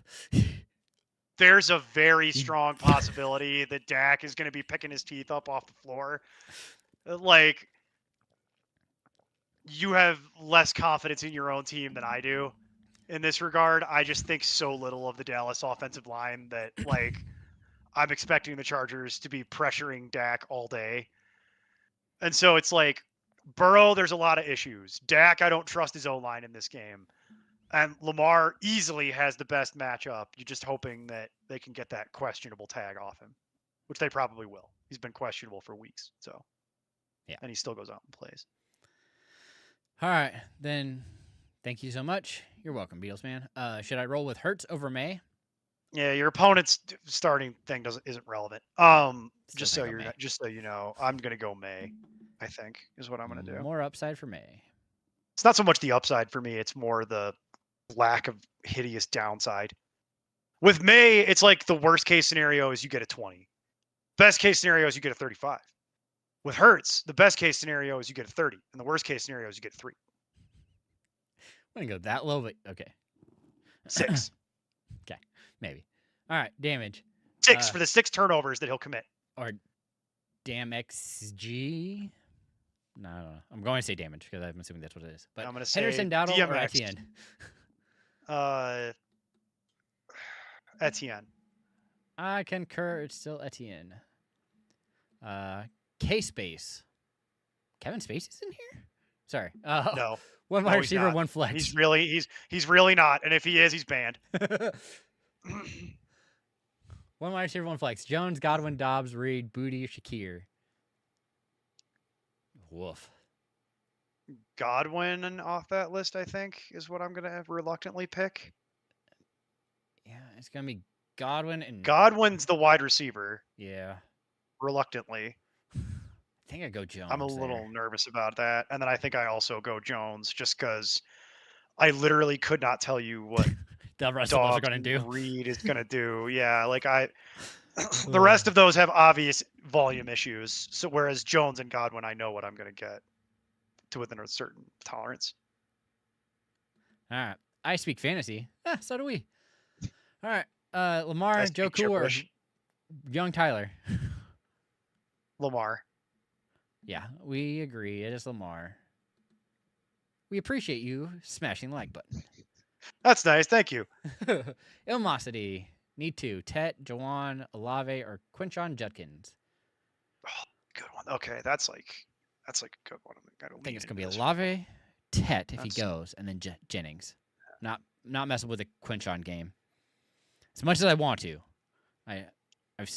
the Browns dysfunction has me suspicious. Yeah. Off this list, I don't necessarily.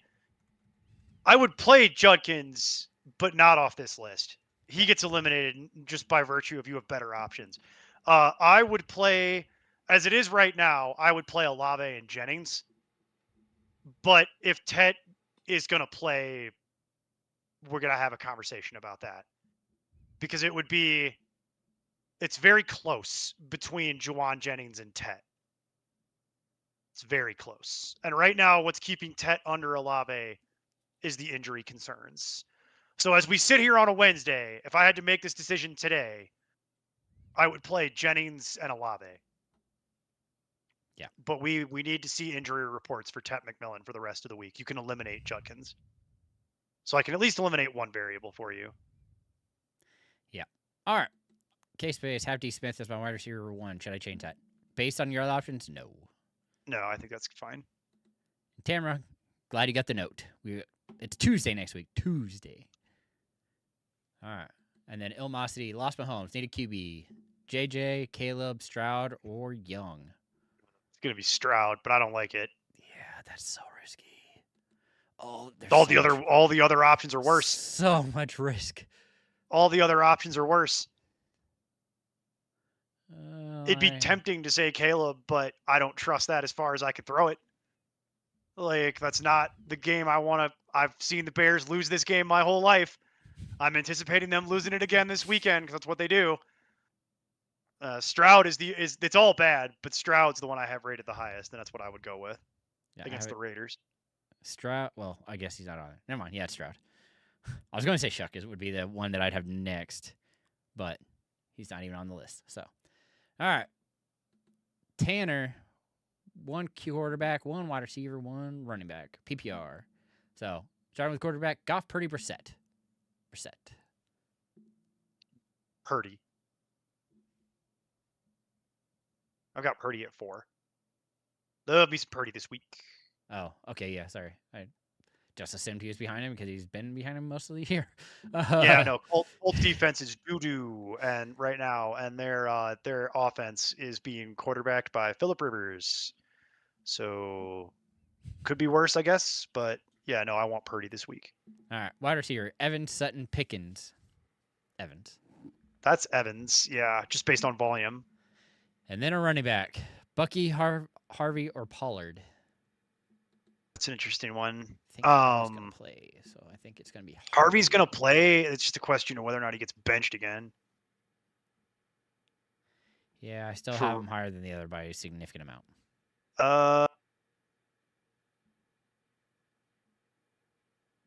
I would play Bucky, warts and all, at that point.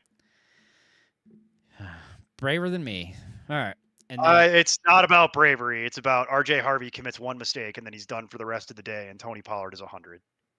Oh. So Tony Pollard's going to get the volume, and he's had a couple good last couple weeks, but you can't trust Tony Pollard after the season. Yeah, the 2 good games are nice, but the season prior to that has been horrible. Yeah. So that's a tough one. If you want the one that has the most upside, weirdly, it is Pollard, because he's going to get the volume. He's going to get all of it. He gets the whole thing. He gets the whole job, such as it is. So, like, by ranking, I have it ranked as Bucky, Harvey, Pollard. If you're going to ask me though, if you want to take rankings out of it and talk about like just this individual game and take the rest and throw the rest of the season away, the one that has the most upside is Pollard because he's going to get the most work by far. Because Bucky's in a 3-headed timeshare and RJ Harvey is in a 2 to 3-headed timeshare, depending on how Sean Payton feels that day. And he is working his way into the Sean Payton doghouse because of the turnover. So one more turnover, he's done for the day. They won't put him back in. Like, because they're trying to prove a point to him because he's a young player on a Sean Payton team. And Sean Payton is not nice to these young people. He demands that they excel in every way. And if they commit any mistakes, he will literally just go put out Jaleel McLaughlin to prove a point. And he doesn't even care if he loses the game because of it. Because what are they going to do? Fire him? Doubt it. Yeah. Doubt it. They're already working on the statue locally here. They've already got the cast. They're going to put it next to the horse, next to Big Blue outside the airport. It's going to be Sean Payton, also as a horse. Except anatomically correct. All right. Well, so for some context, he has Gibbs. The longer Williams. the show goes, Jason, the worse it gets. So I this know. is on you. Move it faster. I've tried. It's hard to get you to be quiet. Oh, that's what it is. Oh, that's what it is. Okay, cool. No, message received. Message received. Go ahead. All right, so here's your context for why we're picking a quarterback, and it's between Goff and Purdy. But oh, great! And then Daniel is late. Shocker. So setting a lineup again: Stafford or Dak. You can respond. Oh, can I? You have the ability to, yes. Of these two, I am probably going to go... I still think I have... Yeah, I have Stafford by 1 spot. Dak. Yeah. I get it. Short week, but I don't know. I don't know what defense is going to show up or how we're going to play. So, and then pick 3. Reed, Wandale, Diggs, Allen, Shaheed, Montgomery, Carter. Ugh.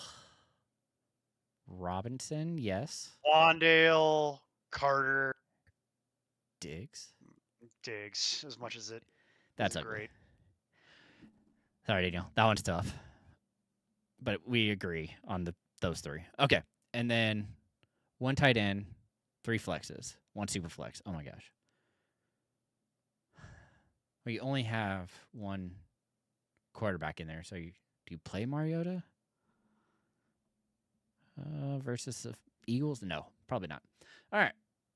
So you're going to go with 4 flexes. You're probably going to play Parkinson at your tight end. And then we're going to go Dowdle, Tracy Burton if he goes, Coker if he goes. You have different thoughts? I don't know on this one. This one's a whole mess that I don't like. Parkinson, Tracy, Addison, Franklin. Oh, you're going Franklin? Because he's actually playing. Because he's playing. Yeah. You're welcome, Tanner. Have Carter Thanks, and Tanner. Have Carter and DeMarcado. Who should I drop for Parkinson? You were here for the last ever show, Tanner. That's fantastic. The farewell show of Roster the People, because I'm literally quitting as soon as we're done here.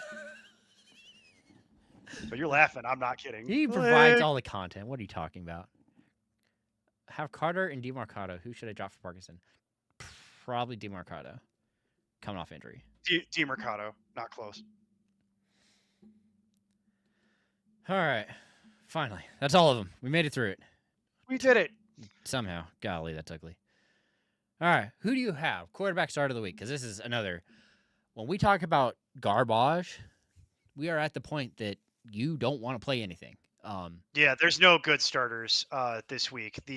As far as streaming options, there's only one that I actually even feel good about it all, and it's and even that is like stretching it.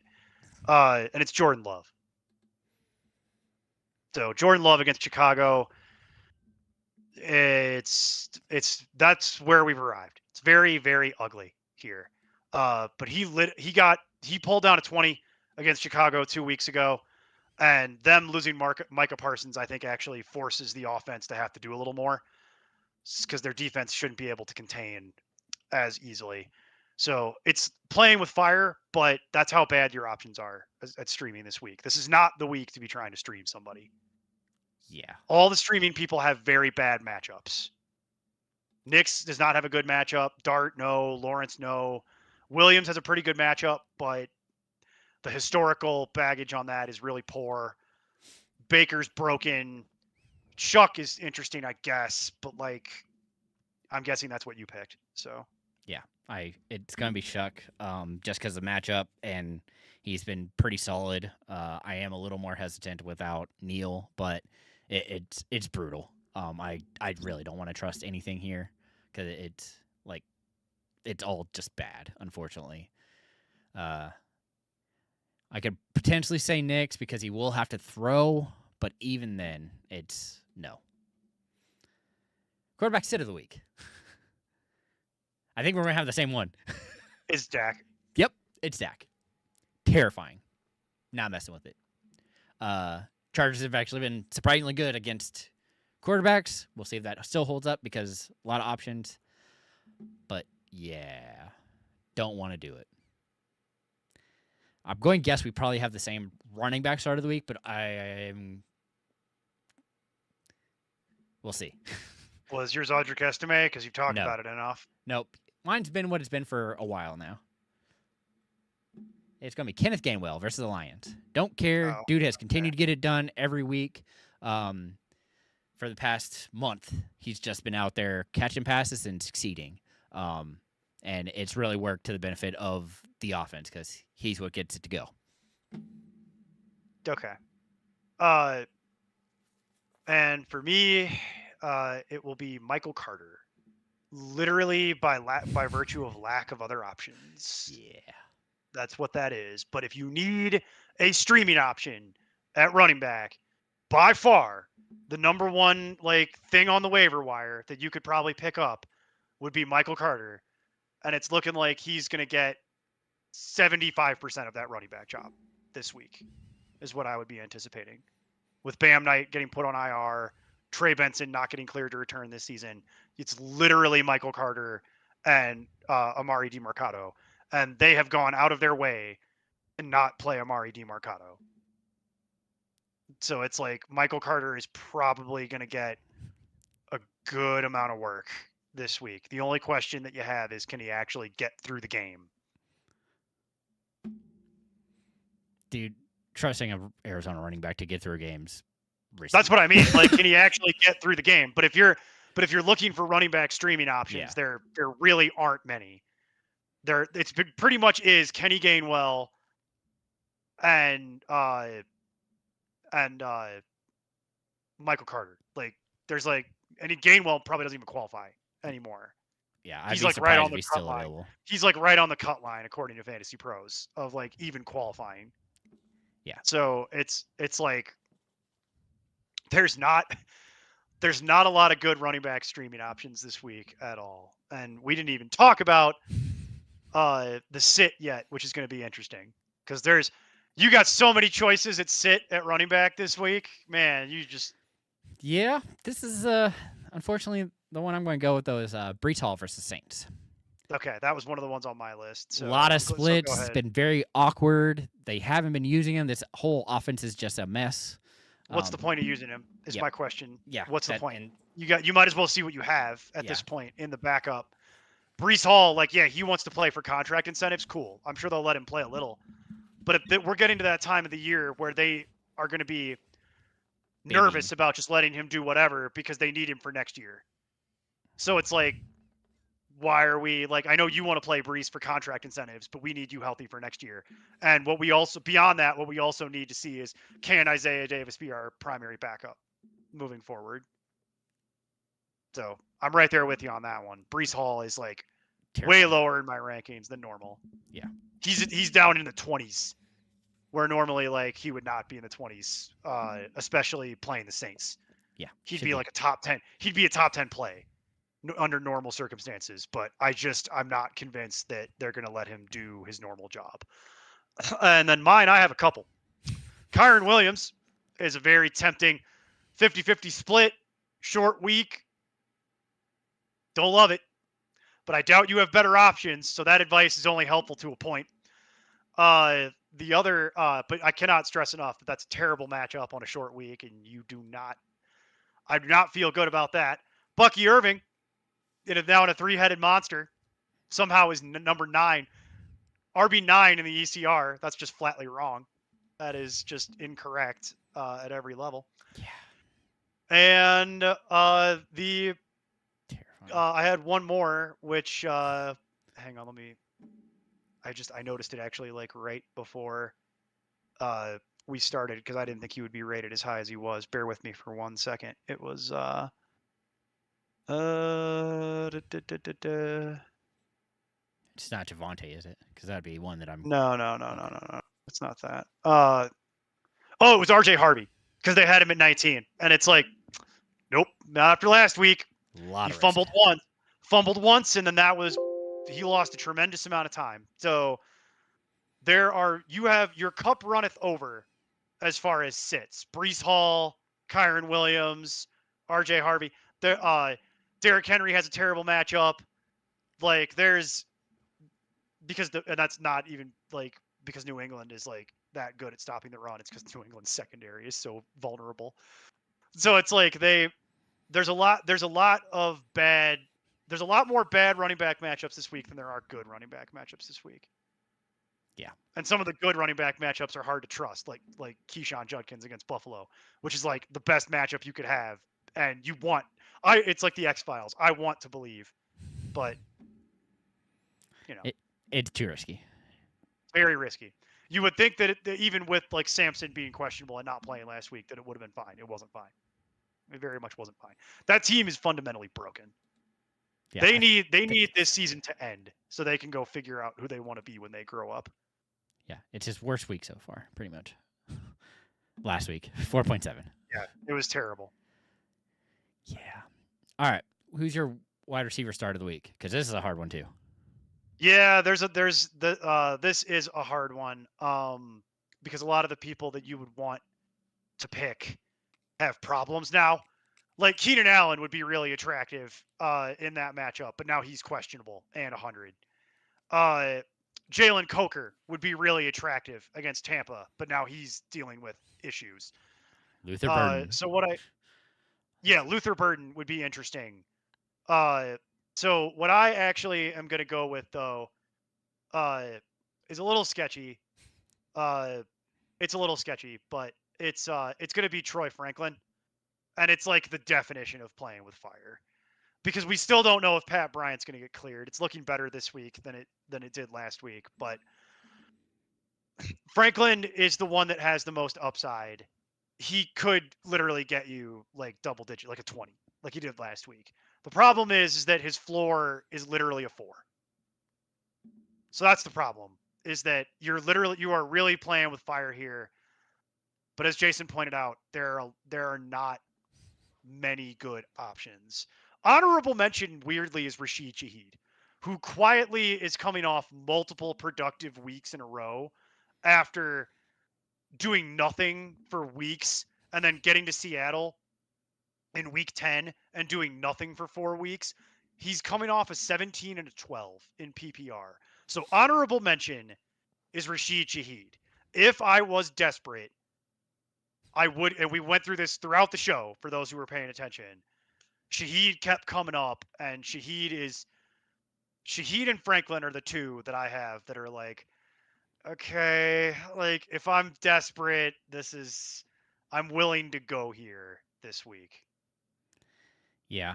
So mine's kind of tied to something. So if London remains out, David Sills is another player who has quietly been coming on. I know. I'm going deep. He's so bad. He is, but it would be helpful if he could catch. I mean, last week he put up a 7 and he scored a touchdown the previous 2 weeks when London out. He And just so can't it's like, it doesn't change I know. my thing, which It's is all objectively ugly. correct. Because the other That man option, has hands of stone. the other option is actually going to be Josh Downs, and it's because Okay. That's interesting. That is an interesting. That's interesting. That's much more interesting to me than David Stonehand Sills, who, if he had any ability, would still be playing in Houston. Like, but talk about Downs. That's an interesting conversation. So when Phillip Rivers was a quarterback for the Colts, he actually made Downs a thing for a while. Yep. And since he's been back, Downs is actually seeing targets again, and they don't have the time. Small he can't throw as far. size. Yeah, I know. Can't throw as far as he used to with Pittman. There You're it not is. going to see There it Pierce, is. who's even He's further got no downfield. time. He's got no time to throw, and he can't throw far anyway, so it works out. Yeah. And so So Downs it is. Downs has moved up my rankings tremendously after that game last week, where he was a complete and total nothing burger for most of this year. And then Rivers shows up, and suddenly it's like, well, hold on. Yeah, the second Downs they might named him, matter. I brought him up Like- as a potential flex last week. I don't know if he made it.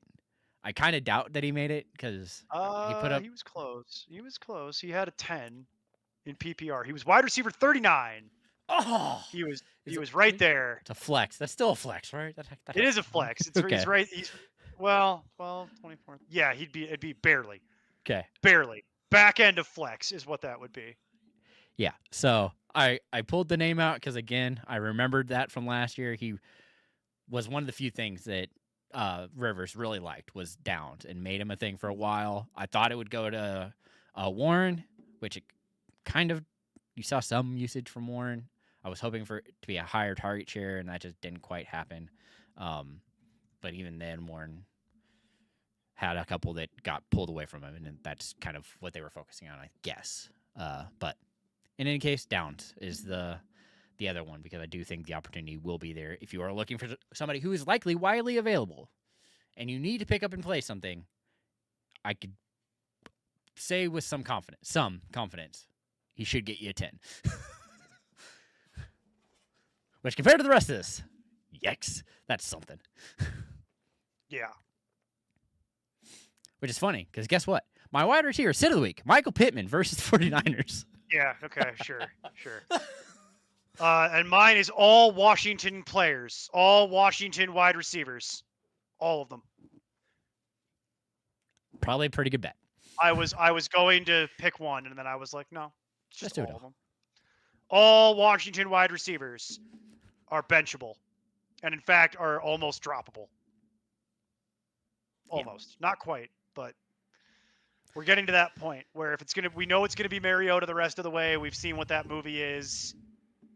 It's not gonna suddenly get better with 2 weeks to go in the season, particularly And the matchups this aren't week. super. Particularly this week when they have to play the Eagles, and the Eagles are going to be motivated to absolutely tear them a new you-know-what on national television this weekend.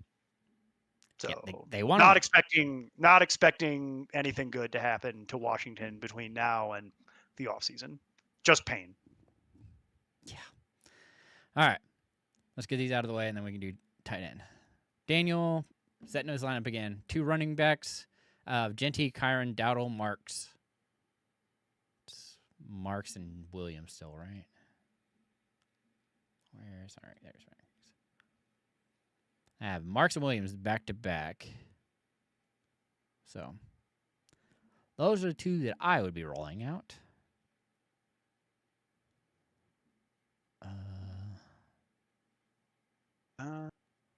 Then wide receiver, I'd probably go Tet. All right, hang on. So for running backs, I'm gonna do Kyron and Marks are the 2, assuming Woody Marks gets cleared. That'll be the 2 for running back. Okay, then go ahead and do wide receiver. Who are your wide receivers? Well, it's just one, so I'm going to go Tet. Sure. I agree. It's Tet, assuming he plays. And then it becomes an issue. I don't know what I want to do. I'd probably say play it safe and go Dowdle and Diggs. Don't know how safe I that would is. probably play Dowdle pretty easily. It's a question of the last one. Do you play Diggs or do you play Genty? Yeah. Because that's really the question to me. Is it comes down to I don't want to play Genty and Diggs, but you probably have to play one of the two underperformers. I'd much rather And go with the upside that Diggs has compared to Genty yeah, and I'm against the thinking Texans. similarly to that, where I think I would probably just play Diggs. I don't even know where. It's funny. I literally have them back to back in my flex rankings. I have Genty and Diggs at 56 and 57. So I'm not surprised that I wound up here. But that's your question. Like, I think most of it's pretty Straightforward. cut and dry. It's just the last flex spot where you have to make one choice between Genty and Diggs. And if it was me, I would probably waffle about it for a couple days. And on the day, I bet I would put in Diggs. Yeah. All right. Then we got last question. Allegedly. We'll believe it when I see it. Wandale, DJ Moore, Godwin, or Tracy? Wandale. Yeah. Dancing with who brung me. Straight Savage Gaming. Would you start Parkinson over Waller or Fannin? I would start him over Waller. I would not start him over Fannin. Yeah. That's how we have it ranked. Fannin, Parkinson, Waller. Tamara, this is for you because I don't know. Would Ewers be worth a pickup? No. Okay. Like, I don't know. Not at this point. Dynasty, No, I have to see a lot before I'm willing to trust it, but maybe in a super flex, but that would be the only scenario where I would do that. I think what you would do is you would cut someone to pick him up and hold him, and then we would get back around to next year. And what are the odds that Ewers is the starting quarterback for the Miami Dolphins next year to open the season? I think it's very, very low, is what I think it is. I still think they owe Tua quite a bit of money. Yes, they do. They owe Tua a significant amount of money. So you'd be looking at a Michael Penix, Kirk Cousins situation where you'd have the second most expensive backup quarterback in football behind Kirk Cousins on your team. And that could happen, but we would need to see a lot from Ewers over the last 2 games of the year. And frankly, I'm not expecting much. I know some people like Ewers because he was projected to be a 3rd, 4th round pick, but he fell to the 7th round for a reason. Yeah, definitely some issues. So we'll see how that ends up. Not super sold on that. Tamer, if you really want my opinion, I think he's going to be picking his teeth up off the floor pretty much all day Sunday. Like, yeah, he's got to get the ball out fast. They have. Yeah. That first drive, he might look okay. Their O-line is not good. Like, yeah. I can't simplify that any more than that. All right. Twangy Bell, Brissett, Dart, or Mayfield? Brissett. Thank you. We try. Oh, thank you. BD 1919. Oh, I love the smiley face. Okay. Have Igbukah, Higgins, Warren, Godwin, Watson, Carter. Pick 3. Igbukah, Warren, Watson. Yes. Yeah, that's how I also have it. It's close with Godwin, but Godwin is right on the edge. It's real. So Godwin is right there. I'd eliminate Michael Carter and Higgins and Jaden Higgins entirely, and you're picking between Igbukah, Warren, Godwin, and Watson, and it's right on the edge with Godwin and or Igbukah. You're really picking which Tampa wide receiver do I want to play? Because if Watson's starting, he's starting for you. Because when he's out there, he's too valuable. Clearly. Yeah, there's a decent chance that he might land on a football and break a rib. There's a decent chance he might trip over something and fall down because he's one of the only it's like one of the only injury prone people I've ever actually seen in my life. Is that guy. Like he's just it's like whatever bad thing is going to happen seems to happen to him. So it's like, yeah, there's a lot of risk with playing Watson because at any moment he could get hurt. But I don't want to play both Tampa people. So you're kind of picking between the two. And I've got it really close between the two. Yeah. But definitely more upside for Igbukah, so you got to play it. All right. Top 5 KW. Half PPR, set the lineup. Say, so quarterback, Purdy or Nix? Purdy. Wide receiver, you're picking 2. Sutton, Wilson, Marv, Igbukah, BTJ. Oh, God, this is tough. Sutton and Wilson. This is not that hard. Well, unless MHJ goes, then it's Sutton and MHJ. I'm assuming that's who He Marv doesn't is. have. Oh, are we assuming that? Okay, sure. Then I if was like, it's I can't think of then any other Marvin then Harrison. sure, I'll go with that. I'll go with that with you. It's Sutton and Michael Wilson, or it's Sutton and then whatever is the Cardinals wide receiver 1. How's that grab you? Better. I concur. And then 2 running backs. Bijan, Achane, Etienne, Brees. Oh, jeez. Bijan for sure. That's 100% happening. Yeah. And Etienne. yeah, Etienne. Where the heck did I had to double put check. Etienne? I had to double check. I had to double check that. I had to go. I'm looking for my Achane ranking actually too. Nope, Where I is lied. my Achane? He's 1. Oh, that's why I don't see it. He literally is 1. Never mind. Never mind. Forget I said anything. It's Achane and Bijan. Yeah, it's Achane and Bijan. I don't know. Stupid. Sorry about that. I don't know why. I don't know why that is. I did the same thing. I was thought like, I had where the hell Bijan is at he? 1. I thought I had Bijan at 1, so I didn't even look. Yeah, me too. It's Bijan and Achane. All right. Warren Your or tight Parkinson? It's Parkinson. Parkinson. And then you get a flex. It'll Etienne? be Etienne. Yeah. Oh, jeez. Okay. Tamara, huge local college pick'em called Dance with Who Brung You, so make sure you Google. And she had to ask because she's blinded by the Longhorns. I'm sorry. I understand. I understand. We all have our don't think- blindness. Yeah, blind I spots. understand. All right. I thought Jalen Wright would be good because I saw him play at Tennessee for a long time, and that didn't work. He's not bad. It's not working for fantasy. It's not doing nothing for fantasy purposes. All right. Elmosity, need 1. Jacobs, London, Brown, Collins. No, we're waiting on practice reports for this one. I think is what that's going to wind up being. think I've so. got I think I Jacobs go at with Brown. 18.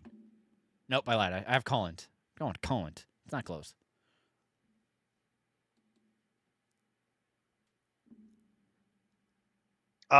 Actually, I have Collins at 14 in my flex rankings. That's Whoa. probably what it is. Okay.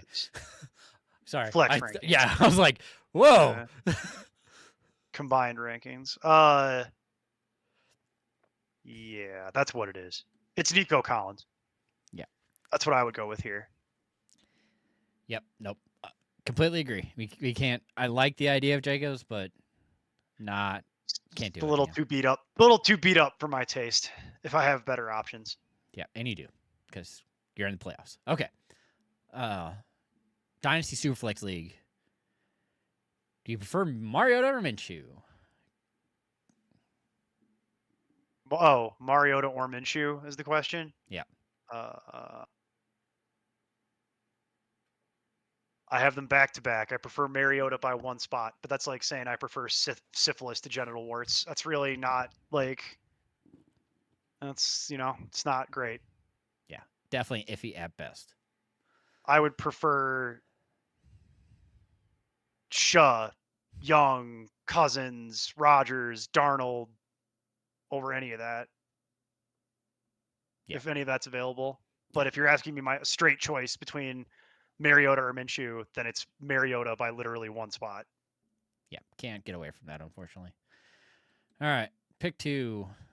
Myers, Allen, Franklin, Higgins, Shakir, Mooney. Myers and Franklin? Myers and which Allen, you think? Keenan Allen, probably? Yeah. Yeah, no. It would be Myers and Franklin. Don't love it. If you're afraid of Franklin, I could get behind playing Shakir, I guess. Yeah, but that's probably not for me. It's all iffy. Yeah, Myers I feel pretty good about. The rest of it is got some issues. So I'd probably go with Franklin. Yeah. So back to the Dynasty Superflex. Instead of Mariota, I can grab Minshew. If not, I'm starting Carter or Franklin. Or Carter. I just play Carter. I know that's weird advice for a Superflex where you would normally always start a quarterback. Marcus Mariota, his best game of the year is at 24. His average is like 14. I literally think Michael Carter could get that for you. I concur. Like I do not trust Marcus Mariota at all, especially not in this matchup where I think he is literally going to get bull rushed on every play. Yeah. That's what I would do. All right. Ilmasi, last one I swear. Yeah, okay. Joe Burrow, Justin Herbert, Lamar Jackson, Jacoby Brissett. I'm just going to play Lamar off Yeah. that list. We're still going Lamar. Got to the point. Oh gosh. I want to click on it. I'm not going to. Yes, I am. Hey, chat. Sorry. Oh, he forgot he had MHA. So going back, you said Warren Ibuka Watson. I also have MHA. If MHA goes, you're playing MHJ. Where was this from? Moon. Okay. I keep saying moon. It's a face. You're of 3. So you're picking 3. He has MHJ. If MHJ plays, who are you playing? It'd be MHA, Warren, and Watson for me. Yeah. Okay. Yeah, it's Siddiq Buka at that point. And then tight end, Parkinson, Theo Johnson, or Kelsey? Parkinson. I concur. It's really close, but I still think I go. Yeah. All Parkinson. Right. And then Smokey the Cat, welcome in. Hi. If Rashid is out, play Cup or Hollywood? Woof. Neither. Forfeit. Also have London, but would miss out on Cup if both Rashid and London are out. Yeah, you don't. You are, sir. You are praying that Drake London gets cleared. That's my answer. That's. You need to go sacrifice goats that Drake London gets cleared. I hope you have a big backyard because it's going to be messy and it's going to be expensive. But it's the only way I think that you're going to get out of that. Because I mean, I will answer your question as asked, but yeah, I have Hollywood Brown at 95. The answer is Cooper Kupp. Yep. The answer is Cooper Kupp is what I would play directly. But I'm telling you right now, you are praying to whatever higher power you choose to pray to, or whatever it is you want to do, that Drake London gets cleared. I'd much rather find something else on waivers if possible, but I'm kind of doubting it based on those being your best picks. Is Josh Downs available?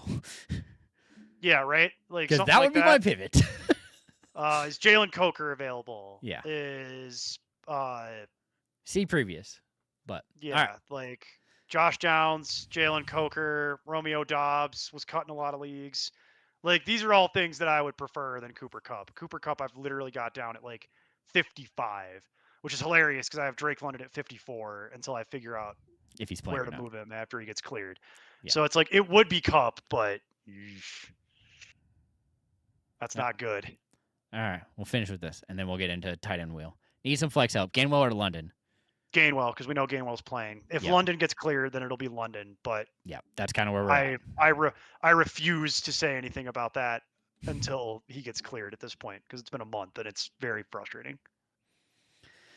All right, with that, it's everybody's favorite time for tight end roulette. Whoa, that's weird. Spin the wheel, place your bet. It's time again for tight end roulette. Presented by Ballpark Franks. They plump when you cook them. If concept is in no way affiliated with Mark Sanchez or Ballpark Franks. Still hysterical. All right, less funny, but still funny. And we'll start it off. Spin that wheel.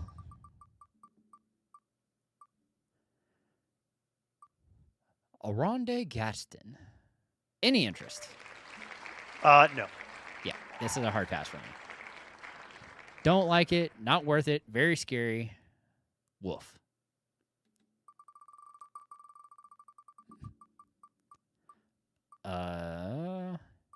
Here we go. This is a good one. Juwan Johnson. It's gonna be a pass for me, dog. He's ever since they started cutting his snaps, he just gets a 7 every week now. In order for him to continue to be fantasy relevant, he needs to play more than 60% of the snaps, and he is not going to do that. Clearly. I think he will this week. That's the only reason I'm bringing it up is because they've already ruled out Vele and Neal. I would not risk my fantasy playoffs on it if I had any other way to avoid it. I have these other options. I guess I have him 3. I have Johnson at 19 this week in my tight end rankings. He's still within streaming consideration, but I would rather play Aronde Getson than Juwan Johnson, and I wasn't interested in that. So, Colston Loveland. That's an interesting one. I am somewhat interested in this. He had a 13 on 60% of the snaps against them 2 weeks ago. And with Roma Dunze still being highly questionable, I think you could, and he had a 10 last week, by the way, playing a similar number of snaps against Cleveland.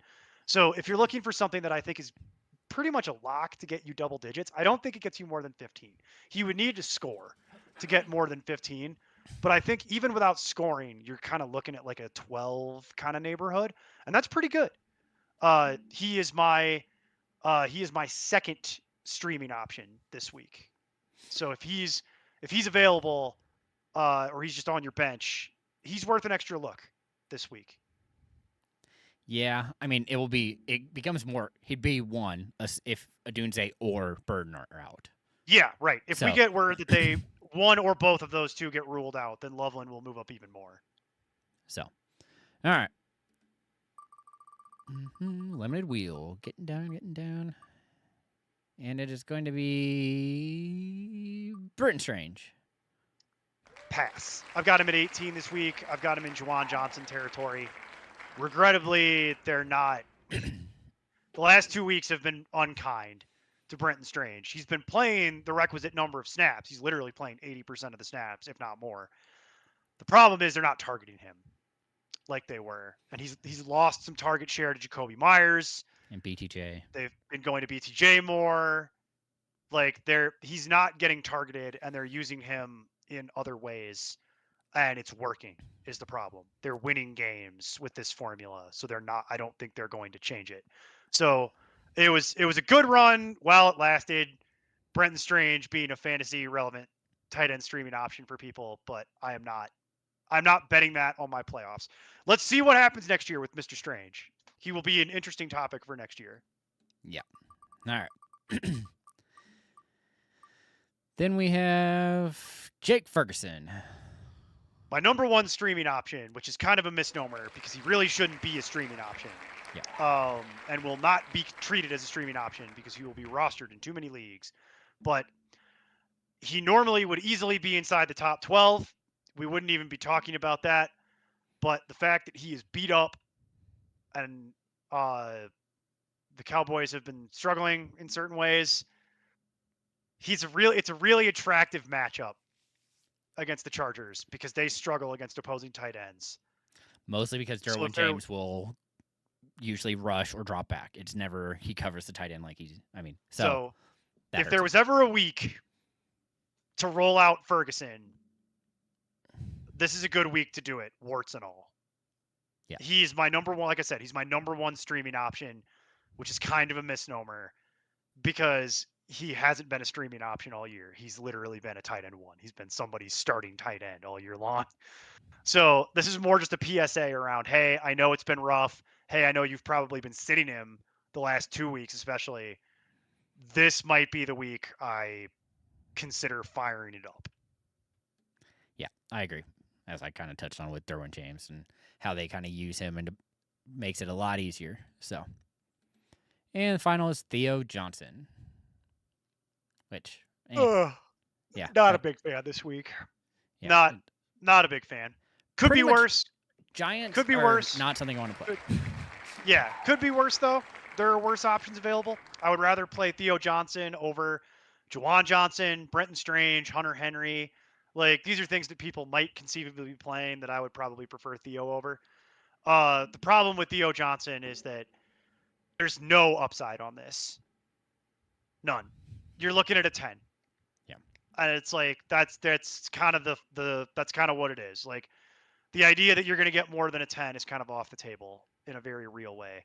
And he's playing against Minnesota, which isn't a good matchup, but it's not a bad matchup. It's kind of in the middle.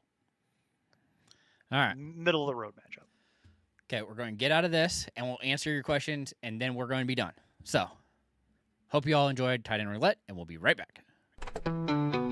Spin the wheel, place a bet. It's time again for Tight End Roulette. Presented by Ballpark Franks. They plump when you cook them. All right. No surprise. D's Nut says thanks. Luke White.